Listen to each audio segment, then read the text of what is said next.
ٹھہرتے تھے اور اللہ سے بہت زیادہ دعائیں کرتے تھے. تو انہوں نے اس کو بھی ایک بدعت بنا لیا تھا اور خود جو ہے وہ صرف عرفات تک بھی نہیں جاتے تھے، مینا میں ہی رک جاتے تھے.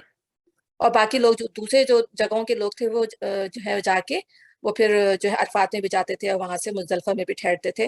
اور پھر ان کا یہ ایک اور بدعت یہ تھی کہ وہ پھر وہ مینا میں ٹھہر کے جو ہے وہ پورا بڑے بڑے جلسے کرتے تھے اور اس میں اپنے جو ہے باپ داداؤں کی بہت تعریف کرتے تھے. تو اس پہ بھی اللہ تعالیٰ نے ان کو متنبہ فرمایا کہ تم جو ہو جس طرح اپنے باپ دادا کی تعریفیں کیا کرتے تھے اب اللہ کی تعریف کیا کرو اور وہی اس کا لائق ہے کہ اس کی تعریف کیا جائے. ٹھیک ہے نا. تو یہ تھا اس کا جو شارٹ جو ہے. پھر وہاں پہ بہت سارے لوگ جو ہیں وہ دنیا ہی مانگنے جاتے تھے کہ اللہ تعالیٰ ہمیں دنیا میں ہی سب کچھ دے دے. تو اللہ تعالیٰ نے دو لوگوں کے رویے بتائے ہیں، ایک جو خالص ایمان کا رویہ ہے اور ایک دنیا دار انسان کا رویہ ہے. آپ دیکھیں بہت سارے لوگوں کی نیت اب بھی جاتے ہیں نا دنیا کی اس سے بھی لالچ سے بھی جاتے ہیں، لیکن جس کے دل میں صرف یہ ہو کہ اللہ تعالیٰ مجھے دنیا پہ دے اور آخرت پہ دے تو اللہ تعالیٰ اس کو دونوں چیزوں سے نوازے گا. اور جاتے ہی وہاں پہ یہ دعا پڑھنی چاہیے، ربنا آتینا فی الدنیا حسنہ وفی الآخرۃ حسنہ وقنا عذاب النار. اور یہ جو پھر دنیا حسنہ یہ ڈیفینیشن آف سکسیز ہے. ٹھیک ہے نا، کہ حسنہ دنیا کی جو اچھائی ہے وہ ہر لحاظ سے اچھائی ہے کہ آپ کے دنیا کے تمام معاملات جو ہیں دین کے مطابق بھی ہوں اور اس میں آپ کی دنیا بھی آپ کو حاصل ہوتی رہے. ٹھیک ہے نا، آپ حلال طریقے سے کما رہے ہوں، آپ کے بچے بھی اگر پڑھ رہے ہیں تو بچے بھی آپ کے ہدایت یافتہ نکل رہے ہیں، تو دنیا کے تمام کام آپ کے آسان طریقے سے چل رہے ہوں. تو ہم اللہ سے یہ دعا کرتے ہیں کہ ہماری دنیا بھی اگر ہو تو اسلام کے مطابق اور آسان طریقے سے ہو، اور آخرت تو پھر ظاہر ہے آپ جب دنیا اچھی مل جائے گی تو پھر انشاءاللہ آخرت تو اللہ سے پوری امید ہے کہ اللہ آخرت میں بھی بہتری کرے گا. اور قرآن کی ایک آیت ہے کہ فمن زحزح من النار وادخل الجنہ فقد فاز. اور جو آگ کے عذاب سے بچا لیا گیا اور جنت میں داخل کر دیا گیا وہی جو ہے سکسیس والا ہے. تو یہ سکسیس ہے بیسیکلی کہ جو آگ سے بچ جائے. اور پھر حج سے آنے کے بعد جو ہے اپنے رویے کو انسان کو ہو سکتا ہے بہت لوگ ایسے ہوتے ہیں کہ وہ چاہتے اس لیے کہ اللہ تعالیٰ ہم سدھر جائیں یا ہمیں جو ہے ہدایت مل جائے. بہت زیادہ لوگوں کو ہدایت بھی مل جاتی ہے، بہت لوگ چینج ہوتے ہیں آ کے، لیکن ظاہر جو اپنے رویے کی باتیں بھی اس طرح نہ کرے. لوگ آتے ہیں، دعوتیں ہو رہی ہیں، حاجی کہلانے لگتے ہیں، اپنے نام پہ حاجی لگا دیتے ہیں، لیکن ان کے عملوں پر کوئی فرق نہیں پڑتا. تو پھر ایسے حج کا فائدہ نہیں. اتنی محنت سے بھی بندہ جائے، اتنا خرچ کر کے جائے، اپنا مال اپنی جان سب کچھ لگا کے جائے، پھر لے کر کچھ نہ آئے، تو پھر ایسے حج کا کوئی فائدہ نہیں، چاہے کتنی دفعہ وہ حج کر لیں. اور پھر یہ کہ حج جو ہے ایک بار فرض ہے زندگی کے اندر، اور اگر اللہ تعالیٰ نے استطاعت دی ہے تو پھر انشاءاللہ آپ ضرور اللہ تعالیٰ ہمیں توفیق دے کے ہم اس حج کو ضرور کریں. اللہ تعالیٰ ہمیں ہمت، کیونکہ اس میں دو سب چیزیں آ جاتی ہیں، آپ کی ہمت بھی، آپ کی صحت بھی، آپ کی استطاعت بھی، سب اس کے اندر شامل ہے. تو حج فرض ہی جب ہوگا جب آپ ان تمام معیارات پہ پورا اترتے ہوں گے. آپ کے پاس پیسہ ہے لیکن آپ کی صحت اس قابل نہیں ہے کہ آپ وہاں جا کے اس کے ارکان کو ادا کر سکیں، یا آپ کی صحت اچھی ہے لیکن آپ کے پاس پیسے نہیں ہیں ٹھیک ہے اس کو کرنے کے لیے، تو اللہ تعالیٰ نے ان تمام معاملات میں رعایت رکھی ہے. جب تمام شرائط آپ کی حج کی پوری ہوں گی تو پھر آپ حج کرنے کے ایبل ہوں گے. اچھا، اب آگے پڑھتے ہیں. انسانوں میں بسم اللہ الرحمن الرحیم، انسانوں میں کوئی تو ایسا ہے جس کی باتیں دنیا کی زندگی میں تمہیں بہت بھلی معلوم ہوتی ہیں اور اپنی نیک نیتی پر وہ بار بار اللہ کو گواہ ٹھہراتا ہے، مگر حقیقت میں وہ بدترین دشمن حق ہوتا ہے. جب اسے اقتدار حاصل ہو جاتا ہے تو زمین میں اس کی ساری دوڑ دھوپ اس لیے ہوتی ہے کہ فساد پھیلائے، کھیتوں کو غارت کرے اور نسل ثانی کو تباہ کرے. حالانکہ اللہ جسے وہ گواہ بنا رہا تھا فساد کو ہرگز پسند نہیں کرتا. اور جب اسے کہا جاتا ہے کہ اللہ سے ڈر تو اپنے وقار کا خیال اسے گناہ پر جماعت دیتا ہے. ایسے شخص کے تو بس جہنم بھی کافی ہے اور وہ بہت برا ٹھکانہ ہے. بعض لوگ ایسے بھی ہوتے ہیں ظاہر ہے جن کا جو کہتے تو ہیں کہ ہم مسلمان ہیں، لیکن ان کے کبر کا عالم آپ دیکھیں اور ان کا جو ہے بڑائی کا عالم آپ دیکھیں کہ جب ان کو ڈرایا جاتا ہے اللہ تعالیٰ سے کہ تم جو یہ کام کر رہے ہو تو تم یہ بالکل غلط کر رہے ہو، تو کیا ہوتا ہے، کہتا ہے مطلب آپ اپنے کام سے کام رکھیں، مجھے چھوڑ دیں، جو کچھ میں کر رہا ہوں میں کر رہا ہوں. ٹھیک ہے نا. کسی غلط بات پہ اگر اس کو ٹوکا جائے یا سمجھایا جائے تو کیا کہ مائنڈ یور اون بزنس، اپنے کام سے کام رکھو، مجھے بولنے کی ضرورت ہے. یعنی اللہ کا جو ڈر جو ہے اس کو گناہ پہ جما دیتا ہے، یعنی اس کو اللہ کی پرواہ ہی نہیں ہوتی. ہمارا سابقہ پڑھتا ہے ایسے بہت سارے لوگوں سے دنیا کے اندر پڑھے گا اور پڑھتا ہے کہ ان کو یہ پرواہ ہی نہیں ہوتی کہ اللہ ہم سے ناراض ہو رہا ہے یا ہم سے خوش ہو رہا ہے. صرف وہ دنیا کے لیے جی رہے ہیں اور انہیں وہ سمجھتے ہی نہیں کہ انہیں اللہ کے پاس لوٹ کر بھی جانا ہے. اور جب سے کہا جاتا اچھا تو ایسے شخص تو بس جہنم ہی کافی اور بہت برا ٹھکانہ ہے، دوسری طرف انسانوں میں کوئی ایسا بھی ہے جو رضائی الہی کی طرف میں اپنی جان کھپا دیتا ہے، اور ایسے بندوں پر اللہ بہت مہربان ہے۔ تو اللہ تعالیٰ نے دونوں رویے بتا دیے کہ ایسے شخص کا رویہ بھی اور ایک اس شخص کا رویہ کہ وہ ہر حال میں جو ہے وہ اللہ سے ڈرتا رہتا ہے۔ میں نے آپ کو حضرت عمر کے بارے میں بتایا تھا کہ کتنے زیادہ وہ اللہ سے ڈرنے والے تھے کہ ان سے کہتے تھے حضرت عمر سے اگر کوئی کہتا تھا کہ عمر اللہ سے ڈر، تو وہ ڈر کے مارے اپنا گال جو زمین پر رکھ دیتے کہ اس نے مجھے روک دیا کہ اللہ سے ڈرنا ہے۔ تو صحابہ کرام کا جو تھا وہ تقوی کا جو ہے یہ عالم تھا، ٹھیک ہے نا؟ اور جو یہ وہ لوگ ہیں جن کے اوپر اللہ نے بتائی وہ منافقین ہیں۔ تو منافقین میں جیسے ہم ابھی پڑھیں گے عبداللہ بن ابی جو تھا منافقین کا سردار تھا، وہ دھڑلے سے جو ہے وہ اپنی جو ہے اس کو جتنا بھی سمجھا لے جائے کچھ بھی، لیکن وہ کرتا تکبر اور جو ہے مسلمانوں سے اس کی عداوت اور بغض جو تھی وہ نظر آتا تھا، لیکن اس کے باوجود کہ یہ کہ وہ مسلمانوں کے ساتھ رہتا تھا، مسلمانوں کے ساتھ نماز پڑھتا تھا، اس کو کوئی کچھ کہہ نہیں سکتا تھا، ٹھیک ہے نا؟ تو یہ انہی منافقین کے بارے میں بات ہوئی ہے۔ تو اللہ تعالیٰ آگے فرما رہے ہیں اے ایمان لانے والوں تم پورے کے پورے اسلام میں آ جاؤ اور شیطان کی پیروی نہ کرو کہ وہ تمہارا کھلا دشمن ہے۔ اللہ تعالیٰ ہمیں دعوت دے رہے ہیں اسلام کو پورا کا پورا قبول کرنے کے لیے۔ ایسا نہ ہو کہ ہم جو ہے وہ آدھا پونا اسلام قبول کریں، آدھی چیزوں کو ہم مانیں اور آدھی چیزوں کو ہم نہ مانیں، ٹھیک ہے؟ ایسا نہیں ہو سکتا۔ تو اللہ تعالیٰ نے ہمیں بتا دیا کہ اسلام کو جو ہے اگر ہمیں کرنا، یہ ایسا نہیں کہ فرض ہم نے جو ہے نمازیں پڑھ لی تو روزہ چھوڑ دیا، روزہ رکھ لیا تو نمازیں چھوڑ دی۔ تو اگر فرض کریں اگر ہمیں روزہ رکھنا ہے تو ہمیں روزے کے اندر تمام شرائط کو پورا کرنا ہوگا، ہمیں نمازیں بھی پڑھنی ہوں گی، ہمیں قرآن بھی پڑھنا ہوگا، روزہ بھی رکھنا ہوگا، ٹھیک ہے نا؟ اور جن جن چیزوں سے اللہ تعالیٰ نے روکا ہے وہاں ہمیں رکنا ہوگا۔ تو پورے سے مراد ہے کہ اللہ تعالیٰ نے جتنے بھی احکامات دیے ہیں ان احکامات پر ہمیں عمل کرنا ہے۔ ہم پڑھتے چلے جا رہے ہیں نا کتنے سارے احکامات اللہ نے دیے اور آگے بھی آئیں گے وہ احکامات۔ تو ایسا نہیں کرنا جیسے یہودیوں اور عیسائیوں نے کیا تھا کہ جہاں مرضی ہوتی تھی مان لیتے تھے، جہاں مرضی نہیں ہوتی تھی اس کو چھوڑ دیتے تھے۔ تو اب مسلمانوں کی اکثریت کا حال یہی ہے کہ آدھے پونے دین کے اندر داخل ہیں، کو جو بات سمجھ میں آتی ہے اس پر عمل کر لیتے ہیں، اور جو بات جو ہے لگتی ہے مشکل ہے، یعنی منافقین والا رویہ ہے ہمارا کہ آدھی چیز ہمیں سمجھ میں آئی تو کر لی اور جو ہمیں مشکل لگی ہم نے اس کو چھوڑ دی، ٹھیک ہے نا؟ تو اللہ تعالیٰ کہہ رہے ہیں کہ پورا کا پورا جو ہے اسلام میں داخل ہو جاؤ۔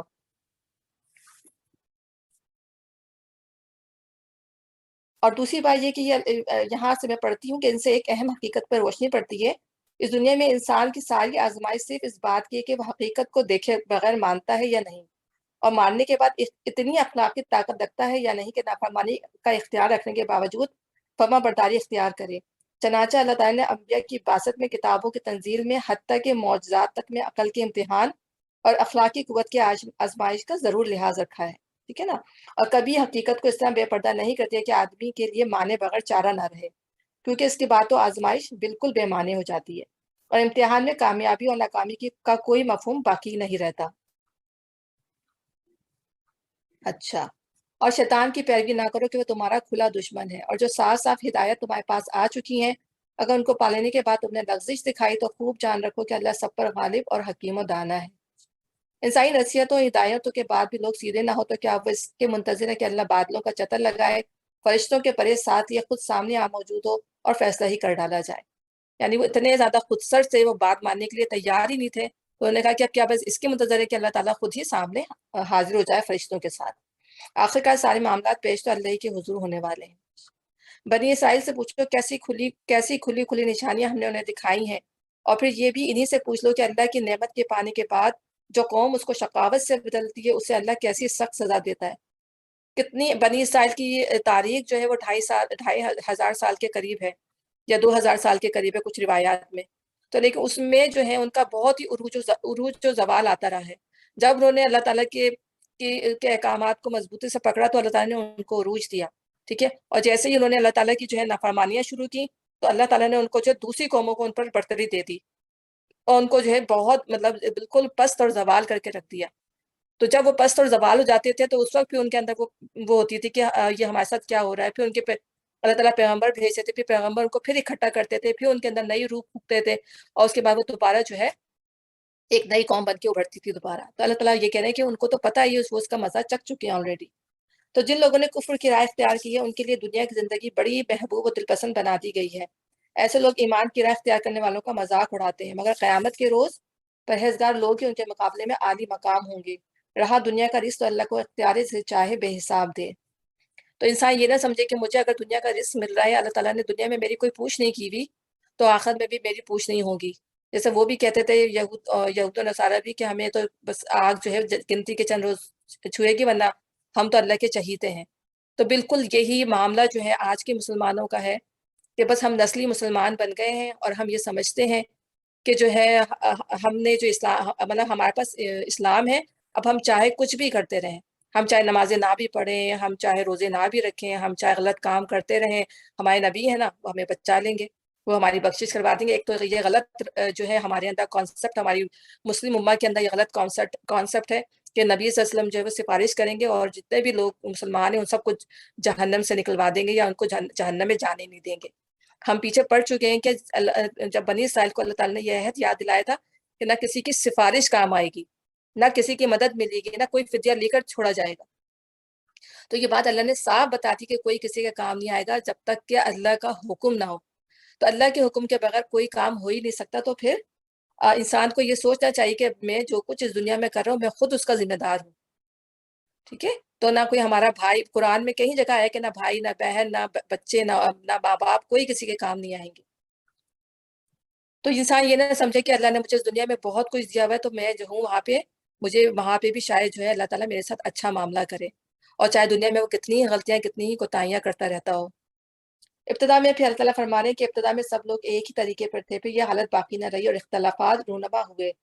تب اللہ نے نبی بھیجے جو راست روی پر بشارت دینے والے اور کجروی کے نتائج سے ڈرانے والے تھے، اور ان کے ساتھ کتاب برحق نازل کی تاکہ حق کے بارے میں لوگوں کے درمیان بھی اختلافات رونما ہو گئے تھے ان کا فیصلہ کر دے۔ اور ان اختلافات کے رونما ہونے کی وجہ یہ نہ تھی کہ ابتدا میں لوگوں کو حق بتایا نہیں گیا تھا، نہیں، اختلاف ان لوگوں نے کیا جنہیں حق کا علم دیا جا چکا تھا۔ انہوں نے روشن ہدایت پانے کے بعد محض اس لیے حق کو چھوڑ کر مختلف طریقے نکالے کہ وہ آپس میں زیادتی کرنا چاہتے تھے۔ یہ بات اس وقت بھی تھی اور یہ بات آج کے دور میں بھی ہے۔ اب جس کے پاس آپ دیکھیں جتنی نالج آتی ہے وہ اپنی نالج ہی کے اندر مگن ہے۔ ہر جو فرقے بازیاں جو ہوئی ہوئی ہیں، نبی صلی اللہ علیہ وسلم کے زمانے میں، تابعین، تابعین کا جو دور گزرا ہے، اس زمانے میں تو کوئی فرقہ تھا ہی نہیں، ٹھیک ہے نا؟ سب ایک ہی فرقے پہ حدیث اور سنت کو، قرآن اور سنت کو ماننے والے لوگ تھے، بالکل جو دین کو ماننے والے لوگ تھے۔ آدم علیہ السلام کے زمانے سے لے کر جو اللہ نے ایک ہی دین دیا ہے، لیکن جب ان کے نبیوں کا انتقال ہوتا تھا اور جب ایک صدی یا آدھی صدی گزرتی تھی، تو لوگوں کے اندر جو ہے وہ اپنی ہی کتابوں سے جو ہے وہ ایکسٹریکٹ کر کے مختلف چیزیں نکال کر ایک اس میں مگن ہو گیا، ایک اس میں مگن ہو گیا، ایک اس میں مگن ہو گیا، کہ ہمارے پاس زیادہ علم ہے، اور وہ کسی دوسرے کی بات سننے کو اور دوسری کی بات کو سمجھنے کے لیے تیار نہیں ہوتا تھا۔ اور یہ زیادتی، یہی کہا ہے کہ مختلف طریقے نکالے کہ وہ آپس میں زیادتی کرنا چاہتے تھے۔ تو ہم یہ دیکھیں فرقے بازیاں جو ہیں سب سے زیادہ آپ کو نظر آئیں گی، میں آپ کو یہی بتاتی ہوں کہ یہاں ہمیں نظر نہیں آئیں گی، نہ سعودیہ میں نظر آئیں گی، نہ یہاں نظر آئیں گی، نہ کسی اور اسلامی ممالک میں ہم کو اتنے فرقے نظر نہیں آئیں گے جتنے زیادہ فرقے ہمیں پاکستان میں، بنگلہ دیش میں اور کیا کہتے ہیں انڈیا میں نظر آئیں گے۔ کیونکہ یہ پورا جو تھا وہ ہندوستان تھا ایک، تو بعد میں جو ہے وہ علیحدہ ہوا ہے، اور ہندوستان میں جو ہے لوگوں نے جو ہے دین کو جب پھیلایا تو لوگوں نے جو ہے اس کو مختلف مختلف فرقوں میں جو ہے لے کے تقسیم کر دیا، ٹھیک ہے نا؟ تو اب ابھی شب برات کا بھی مجھے بتایا تھا کہ پھر بدعات بھی بنا دی گئی اس کے اندر۔ تو مختلف وہ جو لوگ مختلف جن کو وہ ولی اللہ کہتے ہیں، اپنے اسکالرز کہتے ہیں، وہ جو دین میں لے کے آئے، انہوں نے دین میں جو ہے نئی نئی چیزیں شامل کر دی۔ تو شب برات کے معاملے میں آپ لوگ کو دل کھول کے بعض لوگ جو ہے وہ سیلیبریٹ کرتے ہوں گے، ٹھیک ہے نا؟ لیکن مجھے نہ کسی کو میں منع نہیں کر رہی ہوں کہ بھائی آپ نہیں کریں، لیکن میں آپ کو صحیح بات، اب آپ خود تجزیہ کریں اس چیز کا، یہ بدعت ہے، اور بدعت جو ہے وہ گمراہی ہے، اور گمراہی جو ہے وہ جہنم کا راستہ ہے۔ اور میں نے آپ کو یہ بھی بتایا تھا کہ جب نبی صلی اللہ علیہ وسلم جو ہے وہ آب کوثر پہ جو ہے پانی پلا رہے ہوں گے لوگوں کو، تو ان لوگوں کو جو ہے وہاں سے دور کر دیا جائے گا، چاہے وہ بہت نماز پڑھنے والے ہوں، کہ اعضاء جو ہے وہ جو ہے اس سے وضو کے نظر آ رہے ہوں گے کہ انہوں نے وضو کرنے والے، نماز پڑھنے والے، لیکن کیا تھا، انہوں نے دین میں نئے نئے طریقے ایجاد کر دیے۔ اور یہ جو شب برات کا جو معاملہ ہے، آپ دیکھیں دنیا میں صرف پاکستان میں، پاکستان میں اور ہندوستان میں، یعنی کہ انڈیا میں، اور آپ کو بنگلہ دیش میں نظر آئے گا۔ اور یہاں پہ آ کے بھی آپ دیکھیں گے تو وہی لوگ ہیں جو ان جگہوں سے آئے ہوئے ہیں، اور کہیں پہ بھی آپ کو یہ چیز نظر، اس کا مطلب ہے کہ یہ چیز جو ہے وہ بعد میں آئی، نہ کبھی نبی صلی اللہ علیہ وسلم نے اس کو رائج کیا، نہ صحابہ کرام نے اس کو مطلب کنٹینیو کیا، نہ تابعین نے، نہ تبا تابعین نے۔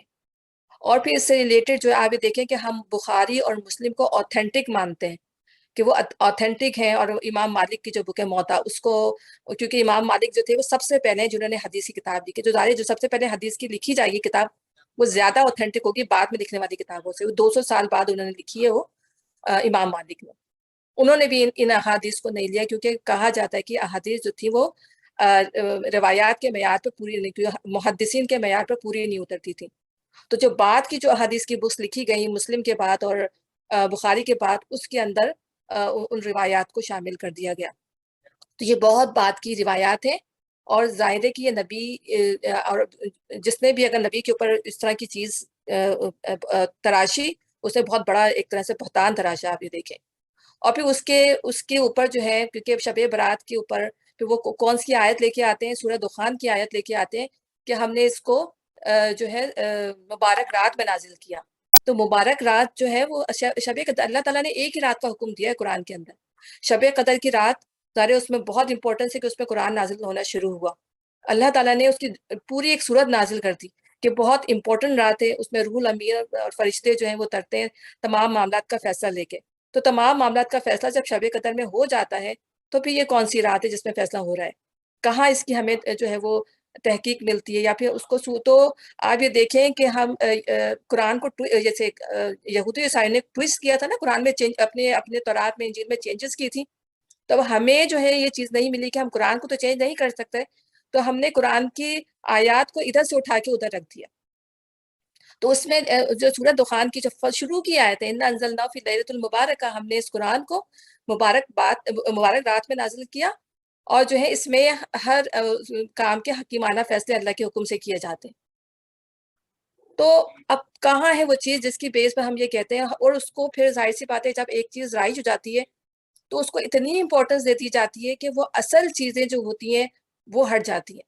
آپ دیکھیں شب قدر کی اتنی امپورٹنس آپ کو نظر نہیں آئے گی جتنی امپورٹنس آپ شب قدر میں، ایک شور مچا ہوا ہوتا ہے لوگوں کا کہ شب قدر کا بھی جی کب منانی ہے، کب کرنی ہے، کیسے جاگنا ہے، نہیں، یہ چیز جو ہے کسی بھی اس سے ثابت نہیں ہے۔ میں صرف آپ کی انفارمیشن کے لیے بات بتا رہی ہوں، کیونکہ جب انسان قرآن پڑھ رہا ہوتا ہے، ہمارے گھر بھی یہ تمام چیزیں ہوتی تھی، حلوے بھی بنتے تھے، یہ سب کچھ ہوتا تھا، لیکن جب ہم قرآن کو پڑھا ہے، اس سے اویئرنیس آئی ہے، تو پتہ چلا ہے کہ یہ چیز بدعت تھی، یہ چیز صحیح نہیں ہے۔ اور ہمارے جو پورے صرف ہمارے جو ہے ہندوستانی کا کہہ لو کہ جو وہ ایریا ہے، جو اس ایریا میں ہی ہے یہ چیزیں، نہ آپ دیکھیں سعودی عرب میں یہ چیز ہوتی ہے، اور جتنے بھی جو مسلم ممالک ہیں آپ کہیں بھی دیکھ لیں یہ چیزیں وہاں کے لوگ نہیں کرتے، یہ پاکستانی جا کے یا انڈین جا کے یا بنگلہ دیشی جا کے کر رہے ہوں، لیکن کوئی اور نہیں کرتا یہ چیزیں۔ تو انسان کو جو ہے نا کھلے دل سے، جب آپ نے اپنا دل جو ہے قرآن کے لیے کھول لیا نا، اوپن کر لیا ہے، تو ہمیں ان چیزوں کو دیکھنا ہے کہ واقعی ہم یہ غلط کر رہے ہیں یا نہیں۔ آپ خود جائیں، آپ خود تحقیق کریں، آپ خود اس میں جا کے پڑھیں، اور یہی نبی صلی اللہ علیہ وسلم نے کہا تھا نا کہ علماء سو پیدا ہوں گے جو لوگوں کی غلط رہنمائی کریں گے، تو وہ علماء ہیں جنہوں نے بس وہ غلط چیزوں کو جو ہے وہ اس پہ شامل کر کے اس کو بہت بڑھا چڑھا کے جو ہے وہ شامل کر دیا۔ آپ دیکھیں عید میلاد النبی بنائے، میں ٹاپک پہ سے آ گئی ہوں، لیکن میں ایک بات اس لیے کر رہی ہوں کہ اب یہ بہت جو ابھی ہونے والی شاید شب برات ہے، شاید کل یا پرسوں، مجھے تو ڈیٹ کا بھی نہیں پتا۔ ہاں، روزہ رکھنے کے معاملہ یہ ہے کہ جو لوگ 13 14 15 کا روزہ رکھتے ہیں شعبان کا، وہ رکھیں اپنا روزہ، لیکن روزے کی بھی اس میں کوئی وہ نہیں ہے، رات جاگنے کی بھی اس میں کوئی وہ نہیں ہے، لیکن جو used to the people who are used to do کہ 13 14 15 کا وہ روزہ رکھتے ہیں، تو وہ اپنے روٹین کے مطابق جو ہے وہ روزہ رکھیں گے، اس میں رات جاگنے کا بھی کہیں کوئی حکم نہیں آتا، ٹھیک ہے۔ اور اسی طرح دیکھیں پہلے نبی وسلم کی عید میلاد النبی بنائی جاتی تھی، اب اس کو بڑھا کر آپ دیکھیں وہ پوری برتھ ڈے بنائی جاتی ہے، کیک کاٹے جاتے ہیں بڑے بڑے، بالکل وہی حال کر دیا، مطلب دین میں آپ دیکھیں انوویشنز، کہ جیسے کرسچن کرتے ہیں نا اپنے اپنے نبی کا کیک کاٹتے ہیں، بالکل ہم نے بھی اپنا کرسچن والا عقائد بنا دیے کہ وہ اس طرح کرتے ہیں تو ہم اپنے لبادے میں ہم اس طرح کے کام کر لیں۔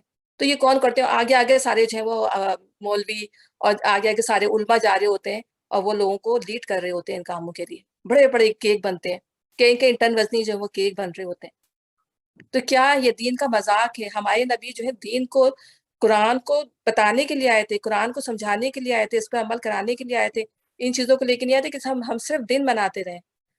ہمارے اللہ کیوں، اللہ ہمارے نبی جو ہے وہ کس بات سے خوش ہوتے اگر زندہ ہوتے کہ میرے جو ہے میرے بھائی بہن جو ہیں جن کو میں نے اسلام پہنچایا وہ اس پہ عمل کر رہے ہیں، اس کو سمجھ کے پڑھ رہے ہیں، اس کو جو ہے اب زندگیوں میں قرآن کہیں نہیں ہے، عملوں میں قرآن کہیں نہیں ہے، لیکن صرف ایک دن منانے کے لیے، ٹھیک ہے نا، ایک اس کے لیے جو ہے ہم اپنا سارا وہ کر دیتے ہیں، اور تمام جتنا بھی بدعت کے کام ہے وہ سارے ہم جو ہے وہ کر لیتے ہیں. اپنا دل کو ٹٹولیں، اپنے دل کو دیکھیں کہ واقعی ہم یہ صحیح کر رہے ہیں یا نہیں کر رہے ہیں. ٹھیک ہے نا.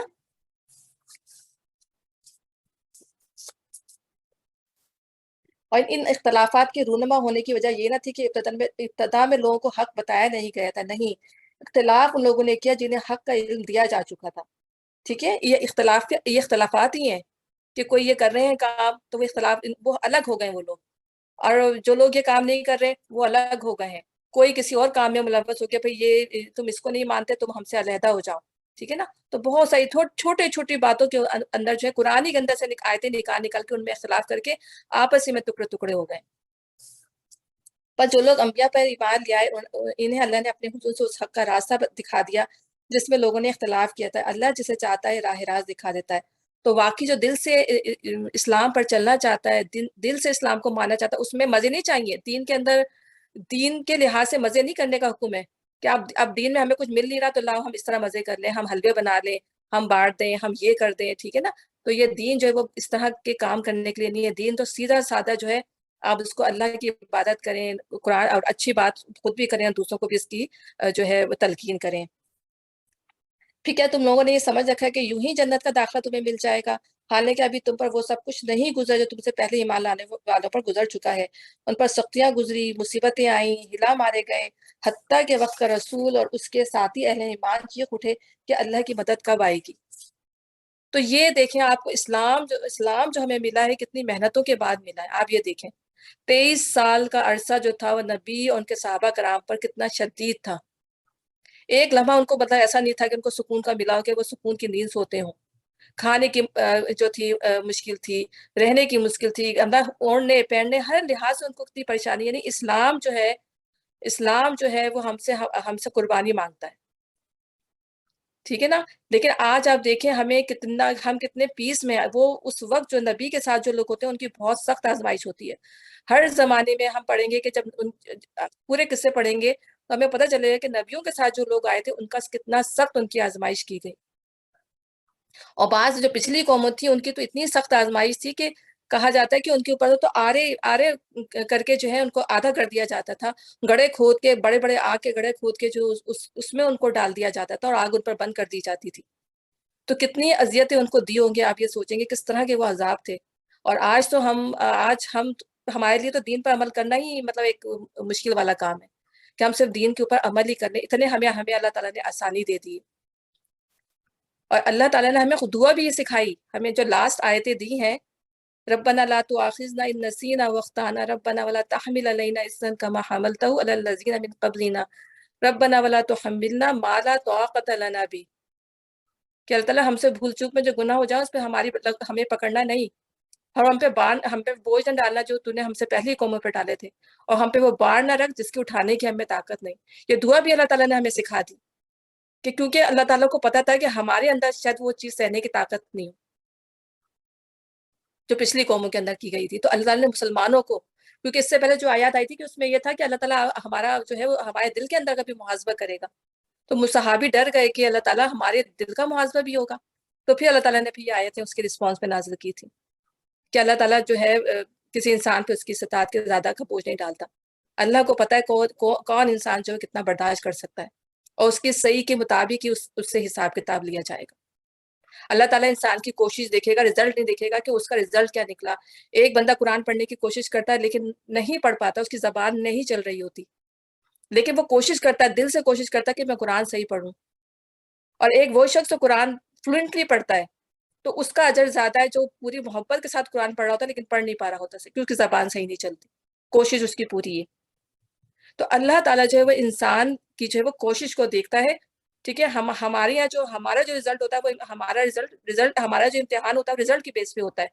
بچے پیپر دیتے ہیں، رزلٹ میں جو چار ڈٹا لگا کے بچوں نے پیپر دے دیا یا نقل کر کے پیپر دے دیا، نمبر پورے آئے ہوئے جی پاس ہو گیا.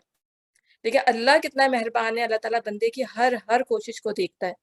نماز ہم کوشش کرتے ہیں کہ اللہ تعالیٰ ہماری نماز بہت اچھی ہو، سم ٹائم نہیں ہو پاتی، سم ٹائم ہم ڈسٹریکٹ ہو جاتے ہیں، سم ٹائم دنیا کی جو دوسری چیزیں ہوتی ہیں ہمارے دماغ میں آ جاتی ہیں اور نماز سے ہم ڈسٹریکٹ ہو جاتے ہیں، لیکن ہماری نیت پوری اچھی ہوتی ہے، لیکن اللہ تعالیٰ ہماری کوشش دیکھ رہا ہوتا ہے.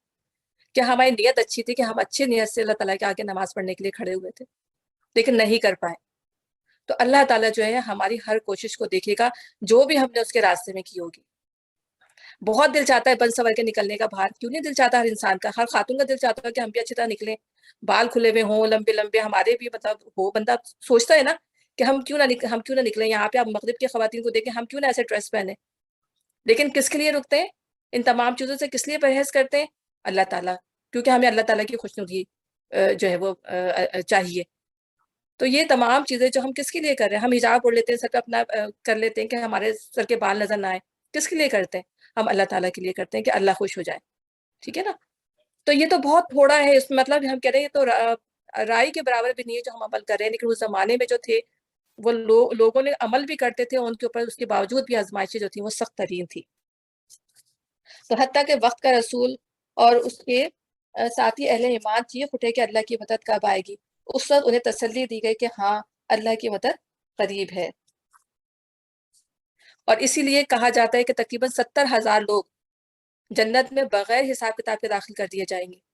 تو یہ وہی لوگ ہوں گے جنہوں نے رسول کی بات پر لبیک کہا ہو، ان کی ہر اس کے اوپر کہ وہ جو کہہ رہے ہیں وہ آمنا صدقنا.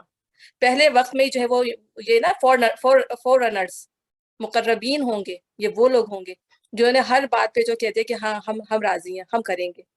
اللہ کا جیسا حکم آتا تھا انہوں نے کہا جی ٹھیک ہے ہم کریں گے. تو یہ وہ لوگ ہیں. اللہ تعالیٰ ہمیں بھی ان لوگوں میں شامل کرے اور ہمیں بھی مقربین کے اندر شامل کرے کہ ہم بھی جو سنیں ہم آگے بڑھ کر لپک کر ان چیز کو لے لیں. آمین. تو یہ وہ لوگ ہوں گے جو بغیر حساب کتاب کے جنت میں داخل کر دیے جائیں گے. اور جن لوگوں کا حساب کتاب وہ تو وہ مارے جائیں گے جن کا حساب جن کا اللہ نے حساب لے لیا نا، وہ لوگ مطلب وہ ہوں گے کہ اللہ تعالیٰ پتہ نہیں اب ہمارا کیا ہوتا ہے. تو 3 طرح کے لوگ ہوں گے. ایک وہ ہوں گے جو بغیر حساب کتاب کے جنت میں چلے جائیں گے، ایک وہ ہوں گے جو بغیر حساب کتاب کے جہنم میں چلے جائیں گے، اور ایک بیچ کا گروہ ہوگا جس کا حساب کتاب ہوگا. تو جب ہی ہم دعا مانگتے ہیں کہ اللہ حاسبنی حسابا یسیرا، اللہ ہمارا حساب کتاب آسان لینا.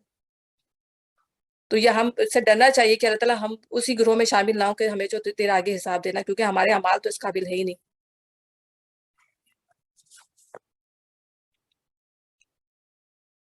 پھر اللہ تعالیٰ نے ان کے لیے کیا فرمایا کہ رضی اللہ عنہ اور رضی اللہ عنہا، اللہ ان سے راضی ہوا، وہ اللہ سے راضی ہوئے. یعنی ان کی پرمیشن اللہ تعالیٰ نے دنیا میں ہی دے دی ان کے لیے خوشخبری کہ اللہ ان سے راضی ہو گیا. لوگ پوچھتے ہیں ہم کیا خرچ کریں؟ جواب دو کہ جو مال بھی تم خرچ کرو اپنے والدین پر، رشتہ داروں پر، یتیموں اور مسکینوں مسافروں پر خرچ کرو، اور جو بھلائی بھی تم کرو گے اللہ اس سے باخبر ہوگا. اب وہ ظاہر عرب کے جو نئے نئے مسلمان تھے، ظاہر نئے نئے قوانین اتر رہے تھے، تو ان کے دماغوں میں یہی تھا کہ ہم وہ سوال پوچھتے تھے نبی صلی اللہ علیہ وسلم سے. دیکھیں کتنے اچھے سوال کرتے تھے، ہم کیا خرچ کریں، یہ چیز غلط ہے، یہ ہمیں کیا کرنا چاہیے. ٹھیک ہے نا؟ تو پھر اللہ تعالیٰ نے کہا کہ جو بھی ایکسٹرا ہے تمہارے پاس وہ خرچ کرو. تمہارے پاس مال میں سے جو اپنے گھر والے پہ خرچ کر لو، اپنے اوپر خرچ کر لو، اس کے بعد جو ایکسٹرا بچ جائے پھر وہ ان لوگوں کا ہے. تمہیں جنگ کا حکم دیا گیا، وہ تمہیں ناگوار ہے. ہو سکتا ہے کہ ایک چیز تمہیں ناگوار ہو اور وہی تمہارے لیے بہتر ہو، اور ہو سکتا ہے کہ ایک چیز تمہیں پسند ہو اور وہی تمہارے لیے بری ہو. اللہ جانتا ہے، تم نہیں جانتے. یعنی اس زمانے میں دین کی سربلندی کے لیے جنگ ناگزیر تھی. ظاہر ہر طرف سے جو ہے کفار مکہ جو تھے وہ سر پر آئے ہوئے تھے، وہ جنگ کرنا چاہتے تھے، وہ مسلمانوں کو نیست و نابود کرنا چاہتے تھے. تو اسی لیے اللہ تعالیٰ نے جو ہے وہ جنگ کا حکم دیا. اب آج کے زمانے میں اس طرح کی جنگ نہیں ہو سکتی انٹل انلیس کہ کوئی ایسا ماحول پیدا ہو جائے اور ایسی کوئی اسلامی جماعت پیدا ہو جائے جو پوری کی پوری اسلام کے اوپر اترتی ہو. ٹھیک ہے نا؟ لیکن اس طرح کا اللہ اب کوئی ہمیں اس طرح کی نظر نہیں آتی وہ چیز. لیکن اس زمانے میں وہ چیز ناگزیر تھی، اور بعض اس میں یہی تھا کہ جو کمزور ایمان والے لوگ تھے وہ جنگ کرنے سے گھبرا رہے تھے. تو اللہ تعالیٰ کہہ رہے کہ ہو سکتا ہے کہ ایک چیز تمہیں ناگوار ہو اور اس میں تمہارے لیے بہتری ہو. آپ دیکھیں اس جنگوں کے ذریعے ہی مسلمانوں کے لوگوں کے اندر وہ ہیبت بیٹھی. جنگ بدر کا معاملہ ہم ابھی آگے پڑھیں گے تو دیکھیں گے کہ کس طرح ان کے دل میں ہیبت بیٹھ گئی تھی اس ایک جنگ سے ہی، جنگ بدر سے ہی. اللہ نے کس طرح مدد کی تھی اس وقت مسلمانوں کی، کتنے کم تعداد میں تھے وہ مسلمان. تو اللہ تعالیٰ کہہ رہے وہ ناگوار تھی تمہیں، لیکن اللہ تعالیٰ نے ہی اس سے تمہارے لیے پھر آگے راستے کھولے. پھر دوسری بات ہمیں یہ ہوتی ہے کہ وَعَسَىٰ أَن تَكْرَهُوا شَيْئًا وَهُوَ خَيْرٌ لَكُمْ وَعَسَىٰ أَن تُحِبُّوا شَيْئًا وَهُوَ شَرٌّ لَكُمْ. یعنی دنیا میں بھی ہمیں بات چیزیں ایسی ہوتی ہیں کہ ہمیں وہ اچھی لگ رہی ہوتی ہیں لیکن ہمارے لیے صحیح کھانے کے لحاظ سے آپ دیکھ لیں، صحت کے لحاظ سے دیکھ لیں، ہمیں بہت ہم بہت ٹیمپٹیشن ہماری ہو جاتی ہے کہ ہم اس کو کھائیں یا ہم اس کو استعمال کریں، لیکن ہمیں پتہ ہے کہ وہ ہماری صحت کے لیے درست نہیں ہے، ہم کھائیں گے تو ہم اس کو بیمار پڑ جائیں گے، ٹھیک ہے نا؟ اسی طریقے سے جب شادی کرنے کے معاملات میں کہا ہے کہ شادی کے لیے جب ڈھونڈو تو ایسی عورت ڈھونڈو جو نیک ہو، پرہیزگار ہو، ٹھیک ہے نا؟ سیرت کے لحاظ سے بھی اچھی ہو، تو کیا چیز پریفرنس ہے، آپ پہلے اس کی جو ہے ایمان اور اس کا کردار دیکھیں گے۔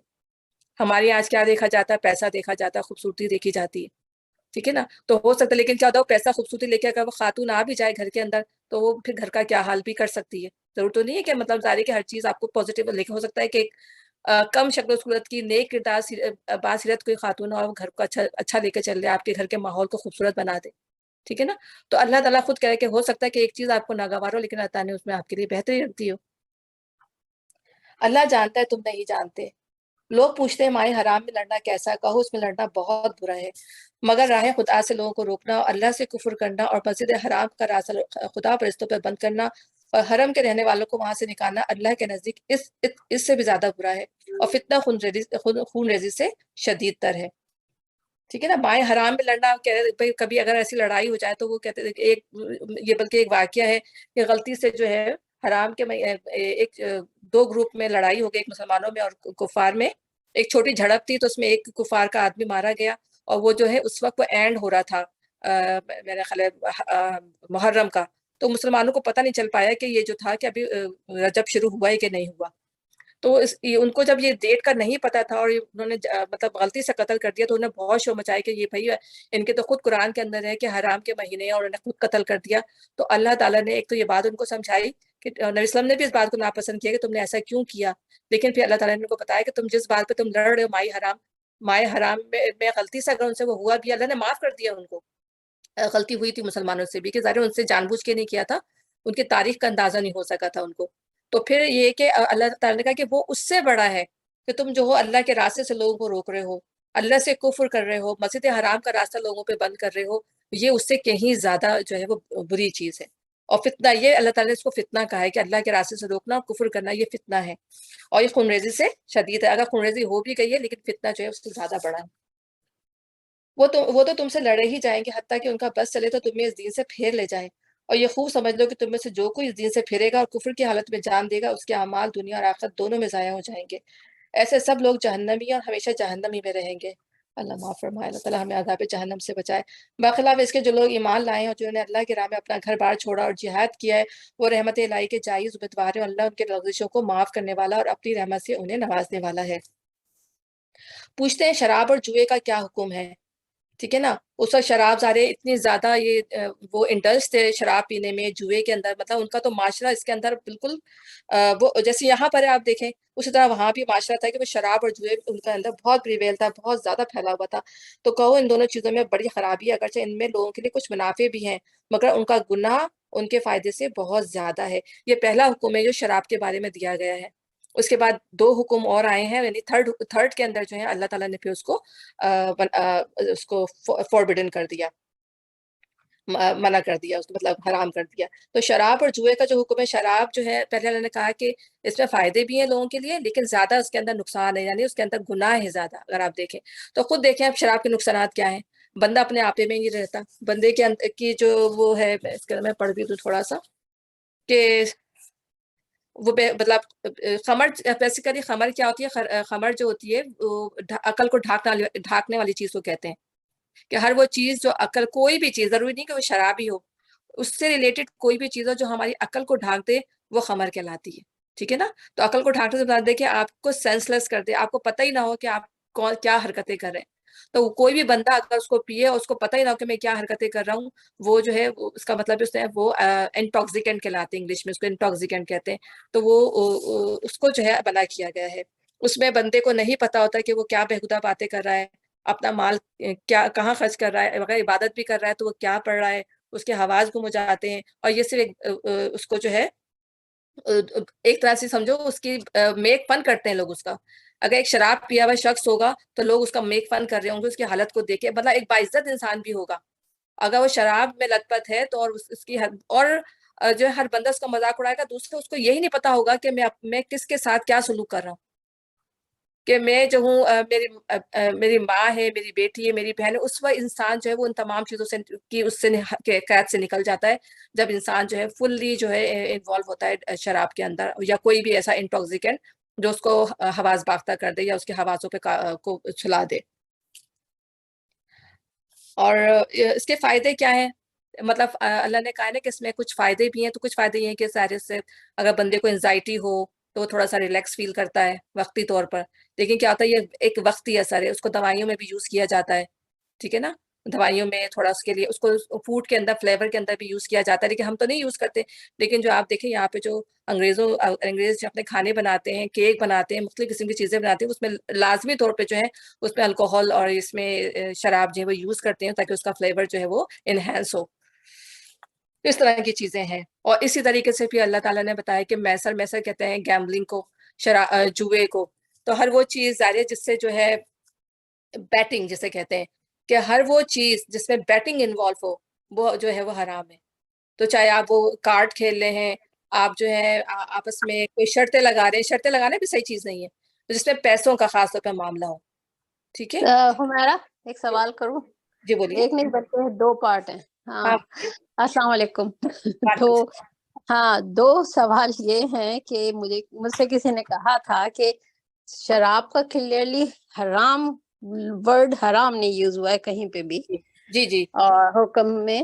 اور دوسرا پارٹ یہ ہے کہ certain amount of alcohol is allowed like مطلب small amount اگر کسی چیز میں ملی بھی ہو تو از اوکے.